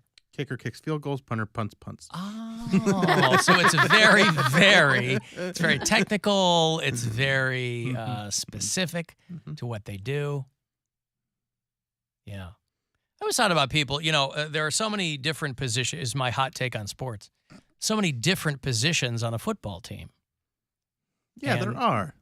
There are a lot of sports. Nice like me. No, but I always thought like if you could bank yourself a millionaire by being a kicker, that would be amazing. It's hard. Special teams. Well, that's what I'm saying. Like, but you're not out there running around. You're not out there getting hit. You have to kick the ball 40 yards with accuracy. I know, but you're a lone wolf. Like, that's all you have to work on. Laces out. All you have to work on. Everybody else, you got to run drills, and you're doing plays, and you got to worry about your body. Go out and kick and win us the game. Robbie Gould. I always bring him up because we had him on the Bears for 9 years, and we got used to him saving our asses. He's the highest paid kicker in the league for a while. He's with the 49ers now, I think. Robbie Gould. $9 million a year to go out and kick when they need you to and win the game if it's close enough. Well, that's the thing, is that that's a lot of pressure. Oh, is that all you got to do? Is that all you got? You just got to kick when they need you to, but it's win the game. But you also have to be one of the best. Like, I know there's 32 of these guys. That's what I know, but I'm just saying. I mean, you're breathing rarefied air, understood. But you are also, you're not getting hit. You're not. That's a great thing to be a football player and not have to worry about losing your mind from CTE or anything like that, and make more money than the other guys because you're an elite at what you do. I mean, it's true of anything. If you're the best at what you do or one of the best at what you do, you can make that money. But I'm just saying, out of all the people, people were talking about that's what how people should aspire to. Don't worry about being the star quarterback. Don't worry about raising your kid to be a wide receiver. Say, just kick the ball. Just work on your foot. Yeah. Work on your leg. Just kick it. So you need a hip replacement when you're 40. So what? You got $50 million in the bank. I saw all these people saying that the Browns should run Nick Chubb into the ground. They should get whatever they can out of him while they possibly can. Nick Chubb's amazing. They need to make this guy do everything he can possibly do. And people were like, unless this guy wants to be in a hover round when he's 40, Nick Chubb needs to get out of Cleveland. If this is what people think he should be doing. There's no comment from, obviously this wasn't a position of the team, but the fans mix it up, and they were like, Nick Chubb's awesome. They need to be getting out. He needs to be doing everything he can possibly do. They need to drain this guy. And other people are like, this guy needs to get the hell out of Cleveland if that's what the Browns are planning to do on him. I think they should definitely use him more in the passing game, and I think they underutilize him. I don't know if you want to run him into the ground, but you want to. I think they. I'll run him into the ground. All right. I think, take advantage of one of the best talents there is. Well, that's what the Funny Stop in Cuyahoga Falls is going to be doing this weekend. They got Nick Chubb coming there? I'm the Nick Chubb of comedy. You are not. Nick Chubb! Hasta la vista, baby! Nick Chubb! Touchdown! Score a lot of touchdowns with jokes. You do touchdown your jokes, but you do not have a cereal. There is no Squire checks or whatever. Squire checks? Yeah. Boy, I'll tell you what, I don't know who's buying that stuff because when over here at the downtown Heinens, when you walk in that rotunda, there's a massive Chubb Crunch display, and every single day there's I know what you're going to say. I was going to say every single day there's the exact same amount of boxes. Maybe they're restocking it. Could be. But I've never even seen one missing. Like nobody bought it. I'm sure some people are buying it for collector's purposes. Yeah. Anybody eating it? Has anybody we said ate the box of it? Yeah, it was good. What would your cereal flavor you be? ate the Bill? box? Yeah, just the box. We left the cereal in the bag. Just take the cardboard. This box isn't very crunchy. Why is it called Chubb Crunch? Ha ha Very hoops. fibrous. Ha ha hoops. Is that what you would have instead of Fruit Loops? If you want to be the Nick Chubb of comedy, you need a cereal. All right, well, I'll get there. Let me get the comedy special done first. Well, you're This making weekend, wild accusations. September 2nd and 3rd, BillSquire.com. I guess it's not an accusation. What's the word I'm looking for? What, I don't know. What word are you looking for? He said he was the Nick Chubb of comedy. That's a statement? That is a statement, yes. You making yes. wild statements? He was making That's not the word I want. you said allegation, not an allegation. I said accusation. Oh, accusation. Comparisons. Analogies. I'm just saying. That he's calling himself the Nick Chubb of it's comedy. a solid analogy. You don't have abs. It's not. I'm not saying I'm look Ooh, like so him. I'm saying scared, chubby the wubby. quality's the same. You get the same quality of stuff. Right. So without the abs or Bill the cereal. is to comedy what Nick Right. Chubb is to comedy, is what he's trying to say. No, Bill is to football. What Nick Chubb is to comedy is what he's trying to say. I am to comedy what Nick Chubb is to football. Football and cereal. Mm-hmm. I like cereal. Yeah. Nothing wrong with that. So anyway. Might be Jerry Seinfeld, though, because he's got the cereal thing, too. He doesn't does? have his own cereal, but he talks about it all the time. Oh. Jerry loves cereal. He loves cereal. Cereal's great. Yeah. They live on cereal. It's too much milk, though. But, yeah, I love cereal. I'll have ebbs and flows where, like, I'm in an ebb right now. I haven't had cereal in quite some time. I can't keep it in Me the house. either. That's one of those things. Cereal and chips. If it's in the house, I will eat all of it until it's gone. Have you ever mixed them? Yeah. Chip cereal. I actually pour the milk into the bag of chips and I eat it like a walk-in taco. It's a walk-in taco, but with cereal. Okay. Yummy.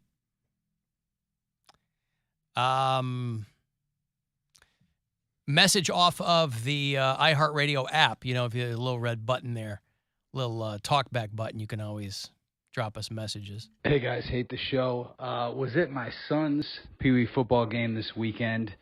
The announcer took time to introduce all of the cheerleaders in the 9 to 10-year-old range. They went through all the names, and one came up, Monroe, and it took everything within my being to not yell it out. Monroe? Why would you hold that in? That's not good for your gut biome, homie. You got to let that out. He's a child. Fart your farts and Monroe your Monroes. That's right. Every time we go up north, we go up 75, we go through Monroe, Michigan, and as soon as I see that sign, Monroe, and my daughter goes, "Why do you do that?" Because it's funny. You don't have to understand the reference. A lot of people don't. It's a reference to an 80s sitcom called Too Close for Comfort with Ted Knight. And a lot of people go, "What?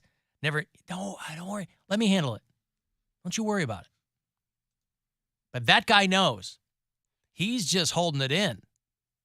If he had yelled, they had announced a 10-year-old cheerleader with the last name Monroe, and that dude had yelled out, "Monroe!" Right, that's what I'm saying. He looks like a creep. A creep? Yeah. No, because a couple of people are going to get it, Yeah, and they would that's all good laugh. enough. That's good enough.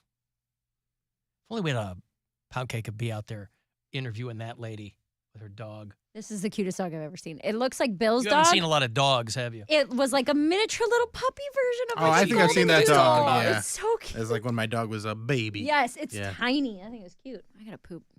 Why would you live downtown and have a dog? There's a lot of people that live downtown. And have I a dog, know, they and have my an question apartment. still stands. Little dinky dog like that. They get wee-wee pads. Where's a dog park around here? Ain't no dog park around here. The Dogs world want is your dog There park. is in the dogs Yeah. want to run, man. Why would you live downtown where there's no dog parks? If you're downtown as a dog park, by all means, You go they to let the- them run around. You go to the beach, you walk on the sidewalk, like you can do a lot of stuff downtown. with a Walk dog. on the sidewalk. You could go for a jog. That's what a lot of people do do in the early morning No, jog. I cities fully like New understand. York. I get that, Yeah. but they got dog parks everywhere. But a lot of, I think it's fine to have a I think dog they should. downtown It seems to be fine. I'm just curious why people would do it. because they It's- want a dog. Yeah, it's putting themselves before the dog. Yes, owning a pet is inherently selfish. No, it's not. Yes, it is. Why? You could because just as it easily. brings you way more joy. You could just as easily not have a pet. Right, but that's what I'm saying. Anybody could not have a pet. People get pets because they're lonely or they want a dog to take care of or cuddle with or take cute pictures Then take of. care of the dog. That's what they're doing. By walking it downtown in the concrete, take it out to the park. Now, she might do You that. also huh? don't know that she doesn't do that. Yeah. Huh? You don't know that they don't go once a week or every other day or She might. She might live at the dog park and just be walking over here for a little city view. And maybe that's a city dog. It's like, I don't like the dog park. I like to be where the people are. Yeah. Euclid, 668. Yeah, iHeart right, Media. yeah. Right there. In the heart of it all, in the I heart of it all. He's the girl. She's from Green Acres. Like, New York is where I'd rather Yeah, stay. she was a human woman. She didn't need a dog park. Well, She had an outhouse. Maybe this dog gets allergic smelling hay. Oh, I see. She just adores a penthouse view. Darling, I love you, but, But give me Park Euclid Avenue. Euclid Avenue. Right. Yeah, okay. I trust me. You're very I kn- presumptuous. I is know all a we're lot saying. of people do it. You telling me that every day they're hopping in their car You have no and taking the idea. dog to the park? Come on. They're not. They might be. They're like, I need something to cuddle. Yeah. Oh, come on. There's also the hallway runs, which many people that live in apartments do, where you let your dog run down if you have like a long hallway. Now, I would never do this in my building. That'd be Obviously. against the rules. But you let the dog You do sound like you're speaking from a lot of experience. I just saw it on TikTok. Do they like it a lot? Mhm. Oh, they love a hallway run. A nice long hallway. Mm-hmm. Just cooking. My friend lives in a horseshoe-shaped apartment, so that's a long hallway to run. So that would be fun. A horseshoe-shaped apartment. Apartment building. Huh. Yeah. So Wow. it goes. You can get in. There's 3 elevators, one at each end. I mean, there's one in the middle and then one at each end. But if you want to do a dog run, all you got to do is go to the elevator on the end and then go all the way around. Interesting. And then the courtyard and the dog park is in the middle, like in the little courtyard. Michelle says there's a dog park on the east bank of the flats. Yeah, that's why I said outside the flats.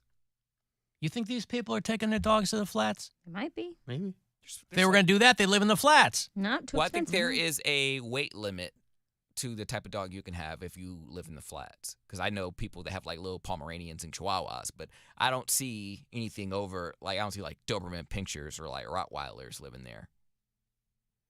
Alan, there's plenty of fentanyl on the ground for the dogs to eat downtown. Yeah, little snacks.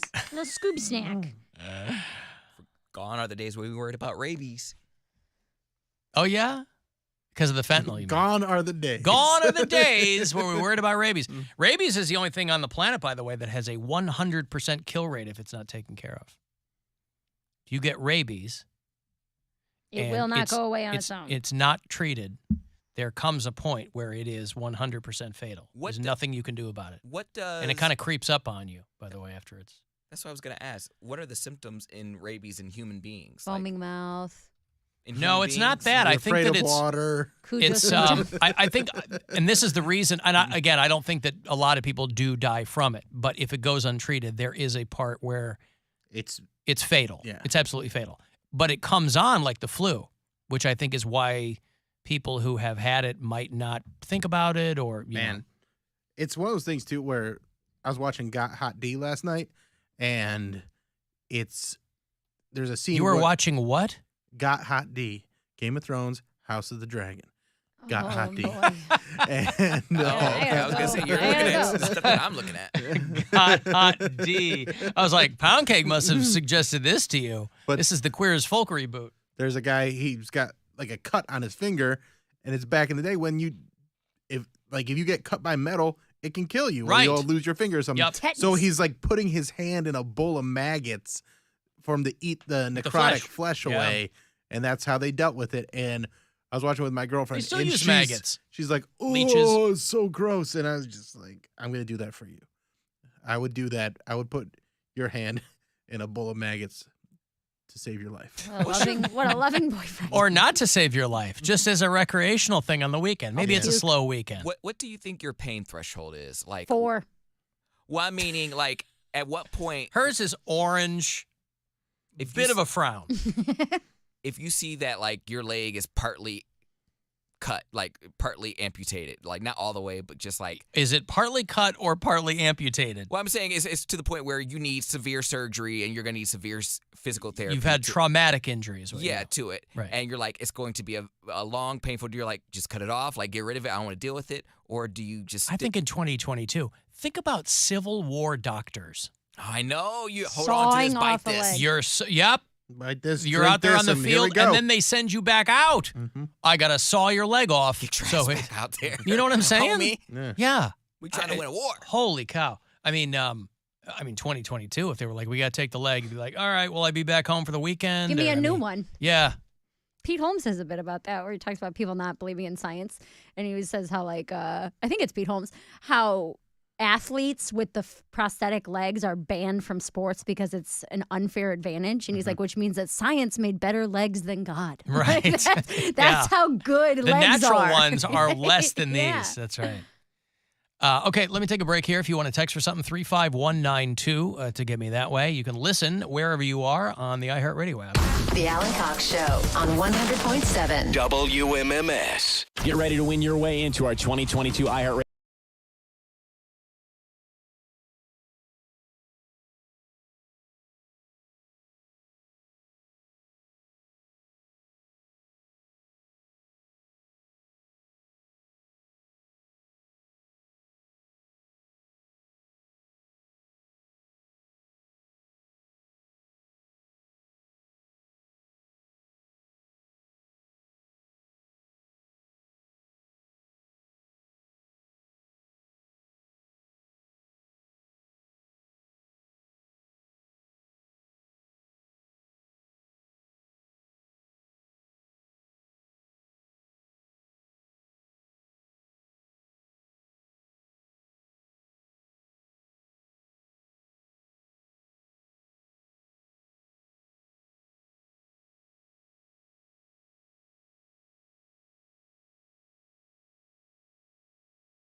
35192. Want to send a text, AlanCoxShow.com to watch live. You'll see the Bill Squire show up there. You'll see the Poundcake podcasts up there as well. And thank you once again to Felix Chantalamy for helping out the video department today. Everybody in the break was texting me the dog parks that are near downtown. I guess to not put my mind at ease, but the dog parks over the flats and blah, blah, blah. By the way, Cleveland finds itself atop another dubious list of honors. Cleveland is number 1 in Ohio for dog attacks on postal carriers. So if you've been keeping your eyes on that statistic, there you go. Because there are a lot of, I don't know if you saw the story about the postal carrier that was killed in Florida when her truck broke down. Her mail truck broke down. And this is on a rural route. This is an older woman. She was 61, and she's doing her route. And her postal vehicle broke down, and she starts walking, and she gets mauled by a pack of dogs and killed right there. I'm sure her family will have a nice lawsuit against the United States Postal Service for the vehicle maintenance. But, they always euthanize these dogs, too, which I always think is very strange. I mean, I guess if the dogs kill someone, but like that giant manatee or that seal that was jumping on the back of people's boats, like in Finland or something. And they had to put the thing down, yeah. Cleveland has the most dog attacks on postal carriers in the state of Ohio. 58. Which, I mean, that means you're not trying hard enough. It's the dog pound, dogs. baby. I mean, somebody look into that. Hey, Matt, what's going on? Hey, what's going on, Alan? How are you? I'm all right. I just want to, I've listened to you all the time. I never called in, but I wanted to actually talk to Bill real quick. Yeah. About, Bill. Yeah, I just want to talk about the maggot scene from Game of Thrones last night, the House of the Dragon. Yeah. That's what we call it. We call it Got Hot D. Mm-hmm. All right. Well, I've never watched Game of Thrones before. My wife just got me hip to House of the Dragon. Mm-hmm. So now I have to go back and watch Game of Thrones. But, Bill, how hot is the main character? What's her name? Daenerys? The 14-year-old girl?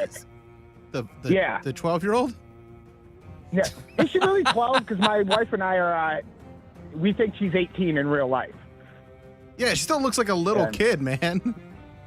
He's there with his wife. He's like, hey, she looks super hot, and I heard she might be 12. And his wife's like, you go. Godspeed, you black emperor. She doesn't care. You haven't watched... I mean, she's an attractive girl. She's on TV. Hot kid, Alan. You'd love her. Sexy overbite. If you're going to put kids on television, better make them attractive. Mm-hmm. But I think she's 18, though, in real life. So, but last night was weird about the how old are you? Because I'm 40, thing. so like an 18-year-old to me is still... I'm 42. Yeah, okay, cool. My last girlfriend before I got married was only 20, though. I was going to say, Bill's over here, Mr. Anti-18-year-olds. What's the matter with you? I'm not I just don't... 18. I'm not... She's an attractive lady, but I'm not like watching and be like, yeah, she's hot. Like well, Matt it's the is. sexiest overbite you ever seen, right? Sexy overbite. She looks like she has a mouthpiece in the whole time, but still looks good. Anyway, Matt, was your entire call on the maggot scene about how hot the possibly 12-year-old is? Yes. Oh, okay. Well, we got to the end of it. All right. Thank you, Matt. I appreciate the call. Matt. I thought maybe he had some maggot knowledge he was going to drop on us. I've heard. I see. We never watched Game of Thrones, so we're not watching House of the Dragon. But everything I see on House of the Dragon is they're clearly trying to keep that crowd happy by making each episode full of like blood and guts and is there right? I mean the pregnancy scene they said was real gross and I mean that's stuff that you expect from a show like that. Yeah, but it's I feel like the story is what I'm buy it into. And I also like the pregnancy scene was, I mean, yeah, you're going to have that stuff. You expect it, but I don't think that's what's driving the viewership. No, I'm saying though that they have to keep that crowd happy because they've come to expect probably a level of viscera from the Game of Thrones world. right? I mean, if it was like a Pinter play every week, people would be like, "Oh my God, this show sucks." But people are like, "The show's amazing." They started using the Game of Thrones theme, I think, for this show. Is what I read. They do the Got theme for Got Hot D. Got Hot D, yeah. So you like this House of the Dragon? I like it so far. This is a prequel to Game of Thrones? Yeah, it's pulling me in because like at first you're watching it and you're like, what is this? Like, this isn't the real Game of Thrones, and you're like, I don't care about any of these characters. And by episode 2, I'm like, all right, I'm invested. They got me. They got me. This is the girl he was talking about, Millie Alcock. She's 22. I assume this is her because this is a person with an overbite. Holy cow, that's not. I think that Olivia Cook is really foxy though. She's very cute. I've seen her in a bunch of stuff. But I'm just looking at this cast, and I would not be focused on Millie Alcock. Well, she probably has blonde hair, right? Does she play Daenerys? No, because I haven't watched this yet. It's not Daenerys. It's that She's Rhaenyra or something. Yeah, that family, but it's like 200 years before Daenerys. It's too much to keep up with. I never got into Game of Thrones just because. Well, Game of Thrones, when Gwen and I are talking about a show to binge, and there are a handful of shows we never watch, and we're like, should we start watching fill in the blank? One of them is Mad Men. The other one is, should we watch Game of Thrones? The ending's so bad. So bad? So bad. The last season is god-awful, but the first 8 are fantastic. Should I start watching Sons of Anarchy? Yes. I've never seen an episode. I don't know if you would dig that show, but I think you should go a few episodes through and see if you like it. Yeah. Well, I like it because the main character, his first series that he ever acted in was queer as folk. I know, so that's why I'm like, okay, I want to see how he's grown into a man. But it's all long hair and beards on that show, so Yeah. you got to like that look. Yeah, Millie Alcock is the one. Millie Alcock. Well, Seeing her like as a regular person, I think she's more attractive than. Yeah, she's 22 with the Daenerys look, or the what do they call it? Targaryen look. Targaryen. All right. I thought that was that guy on Instagram with the beard and the fake hose and all the money. I wonder what it was like to be alive at that time. That's just so cool. That at that time of. Did you hear Bill talking about when you got a cut and you could die? Yeah, But it's just like it's also fantasy, so it's like this doesn't exist on Earth. I understand, but like back in like the 900s, and they used to like when live in castles and stuff. Right. And just used to sit on like a throne, and before science was really a thing. They looked like Lizzo on the red carpet all the time, just draped in all fabric, just nothing but fabric. I think that's cool. Are you fat shaming Lizzo because there was so much fabric? No, I'm not fat shaming her. She wore. You're gonna get dragged like Harry Spears. I don't care. They can drag me. She was giving me like Calabar in Halloween Town vibes. Like she wore just. It was so much fabric. But Dude, no. you can wear fabric. You can wear whatever you want. I didn't say she. I I'm didn't say saying she you. couldn't. You can wear fabric. Cody, you can dress like the 900s. Wear whatever you want. Set yourself up in like a nice a bunch of tulle, right? Fabric could be your best friend. Get yourself a nice gabardine cut. You guys can call me like Pip Cake. I don't know why I would have to change my first Pip name. Cake? What? Pip? What? Pip Cake? Yeah. Pip Cake. Because I feel like that's a very Welsh name, Pip. What is he talking about? I don't know. When did it become Welsh? He's really I'm thinking like the old medieval times. I don't know. The Welsh medieval times where they called people Pip. Have you ever been to the? That's such a good sentence. Have you ever been to the medieval times restaurant? No. I don't know how many Pips are there. I don't know. Well, did you go to the Pip? Welsh one? Yeah. You gotta go to the Welsh one to get the Pips. No, I've never been either. Gladys Knight and the Pips. Pip. Yeah. Hey, governor. In Pip. Wales, Pip is your personal independence payment. That's like if you're a pensioner over there and you pay into it. Another message off of the iHeartRadio app. Hey, Alan. Wade from Weirton. Hate the show. Listening back to Poundcake talk about gonorrhea. And this old salty dog was in the Navy, and I've had gonorrhea and chlamydia consecutively 7 times in my life. I've taken the mixture, the shot, the cocktail. Meh. No big deal. Love you. Bye. Wow, he was so nonchalant. That's what I'm saying. Maybe I was overreacting. Yeah, I've had gonorrhea and chlamydia about 7 or 6 times in my life. I was in the Navy or the whatever. Wow, that guy. I actually felt bad after, like, I freaked out on the dude. I felt bad because I was like, maybe I'm in the minority. Like, I am not the only one out of my friends that hoe, obviously. Like, all of us were like whores. But do you hoe the best? I think I'm one of the only ones that hasn't had an STD. That's what I'm saying. Out of all my hoe friends. Know of. No, I've gotten tested. Herpes can lie dormant for years. I've gotten tested for herpes. I don't have herpes. Lie dormant? Maybe he has herpips. I've never even gotten a cold sore before, which I find odd. But I was like, I have enough skin issues. Maybe God was like, okay, you don't deserve this. Like, he's like, you have enough. Yes, you know how God takes it easy on people? Mm-hmm. Well, I'm just saying, because you know how many times I've had, like, if I've ever had, like, a ingrown hair. Or you've danced between the raindrops as far as STIs go for your entire life. That's what I'm saying. And, like, out of all Which my is why friends- you're holed up in your house now. Correct. Because I feel like that well's about to run dry. It's like, drip, drip, drip. All right, now you're pushing it. Now you're going to do an orgy in Colorado. What? Okay, we're going to get you. So I just feel like I overreacted on that dude, and I felt bad. But I didn't want. Well, maybe you should put pen to paper and send him a nice letter. No, I didn't want that hospital bill. I didn't want, and at the time I was still on my mom's insurance. I didn't want that to show up on there. I didn't want it to show up because then I'll have to like tell her like, all right, I was having unprotected sex and I kind of got chlamydia and I got the shot. Yeah, you don't want to have that conversation. That wouldn't be fun at all. No, because you know his mom would get on the phone and just start yelling at him. Mom, nobody wants to see that cup. We'll get the sticks. Mm-hmm.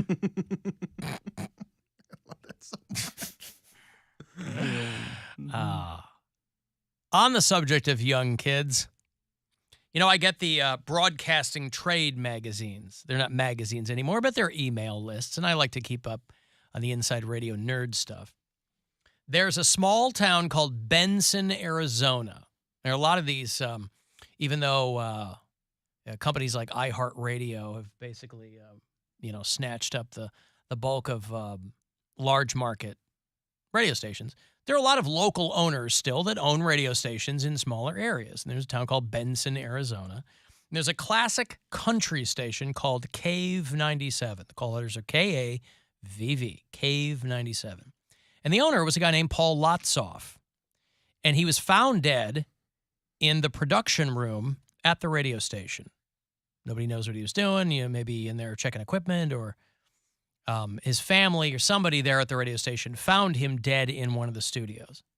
The reason this guy is so well known locally, because when you're a local owner of a radio station that small, you can put whatever you want on it. A few years ago, this guy was really butting heads with local residents in this town because he was broadcasting messages on his radio station, offering listeners advice on how they could conceal child pornography.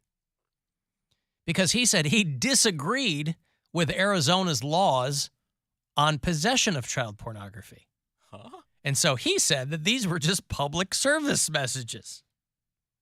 He's like, I don't agree. Arizona, not exactly the lefty kind of, not exactly a blue state. He said Arizona got it wrong with their laws against having child pornography, and he wanted to use his own radio station to broadcast information to people on how they could conceal it. I would have loved to have been there for cutting that commercial. Isn't that a felony? Hey guys, this is Paul Lotsoff. I'm the owner here at Cave 97, and I want to tell you how you can conceal child pornography. Well, yeah, he had all of his advertisers Holy crap, flip dude. their wigs. Like, what? I don't have it. I'm just saying. I mean, freedom. I don't think you should be going to people's phones. Yeah. So on a normal day, it would have been just another guy who died in the radio biz. But this guy had like the whole town had a petition, try to get the radio station's license revoked, all this stuff. I think that they got it wrong here in Arizona. Dude, what the things that some people are willing to just put their whole name on. Did he Yeah. read it all the way Like, through? you know what I mean? What did he disagree? What law did he disagree with? Does it matter? This is a guy who said they got it wrong on child pornography. There has to be more to the story because that just doesn't sound smart at all. I just don't know what people be thinking when they say something like that. Yeah. Was someone paying him to say that? Man, I know somebody. I'm going to keep this as vague as I can. Yeah. But a member of their family got busted for trying to solicit an underage prostitute. And it is. Oh, my God. Yeah. It's a wild thing. Recently? I'm keeping it. No, but I mean, is Yeah. this something that's like currently blowing their family up? Yeah. Or did this happen a while ago? This just happened. Okay. Ouch. You can tell us that it's Cody. Right, but we don't know who he's talking about, so. We already know Cody's reputation. You need to stop saying Stop this. saying You guys are what? going to get me in trouble. Stop saying that. Cody, We are not saying didn't anything. say anything. You. Hey, I molest children. On the other hand. I was saying how you deal with someone who would say something Hey, like but that. maybe this is the point to get your career jump started. That's right, yeah. No, you guys This is the guy for you. Hey, I molest children. No. You don't know what you don't know until you know it. I love my freedom too much to do something like that. Your freedom. You gotta give or what you take. I love my freedom to do nothing. That's how I like it. You could do a whole lot of nothing in prison. That's why I don't want to be. I want to be. You got out all here day to doing do nothing. You'll have to work in the cafeteria or something, but Imagine all the naps you can take, dude. You're just laying around. And there's all like these dudes that just want to, Sexy, I said I don't sexy want boys. gonorrhea. Oh. I don't want gonorrhea. I'm gonna definitely get it in there. No, you don't know that. They hate pedophiles in prison. I thought you weren't a pedophile. No, that's Oh, what you we just said. got him, Mary. Got his He just ass. walked right into that one. Oh, man. It was Poundcake's family. We knew it. Well, At until the you know it. quote-unquote fair Uh-huh. for 7 hours. Yep. That's what you call a walking taco. Gross, bro. Chocolate milkshake. Hey, I molest children. And then when I got a big load, I go put it in there. Cody! Oh, Poundcake. Who knows who could be walking by and discover you?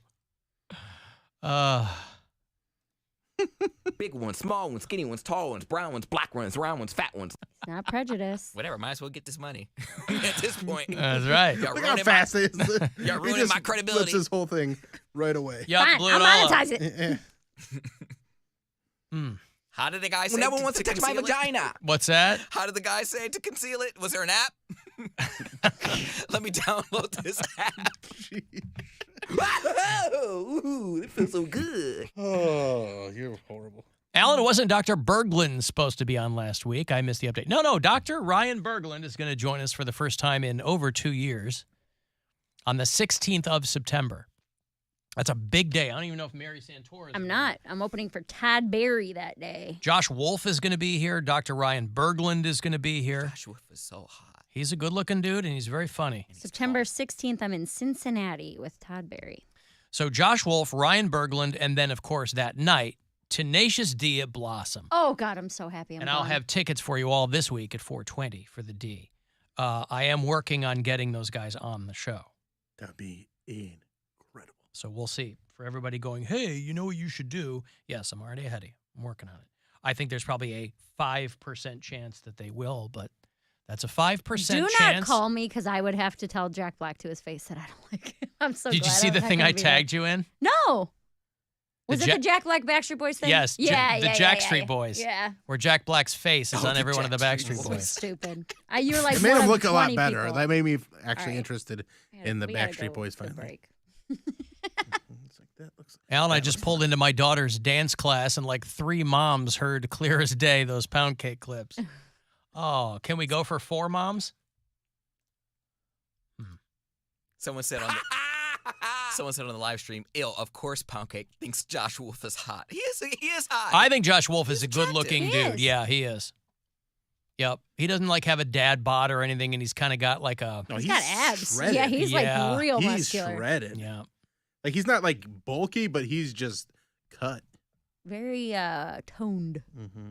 Let's talk about him some more. And, Talk about him next or 2 weeks from now when he's here. I'm going to. Be like, hey, Josh, Bill told me that you have such a nice body. He's 52. Fine. Josh. I'll be like, dude, take your shirt off. Oh, yeah, he's older than me.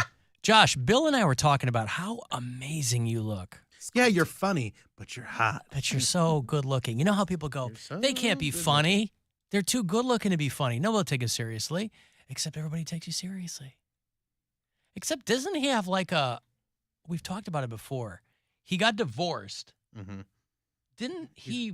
He's raised kids. I think he raised stepkids as his own. Right. And then like his wife, his current wife's older than him or something? Yeah, he's got a crazy story. Yeah, good for him. I mean, they were like living in a hotel for a while. Like that's a dude. And Joey Diaz was his babysitter at one point. Wow. Which is hilarious. Imagine Joey Diaz in charge of anybody. Right.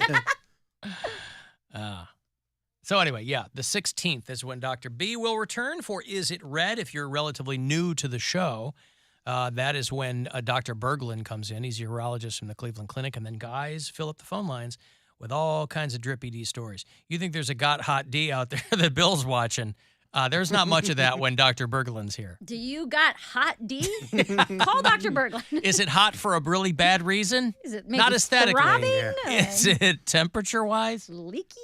I'm going to take a break. If you want to text, get the last word in, 35192. Corey Roddick Experience on the way. After 6:30, no Guardians tonight, and we'll be back. It's the Alan Cox Show. Everywhere on our free iHeartRadio app. Or whatever smart device you have. Just tell it to play the Alan Cox Show.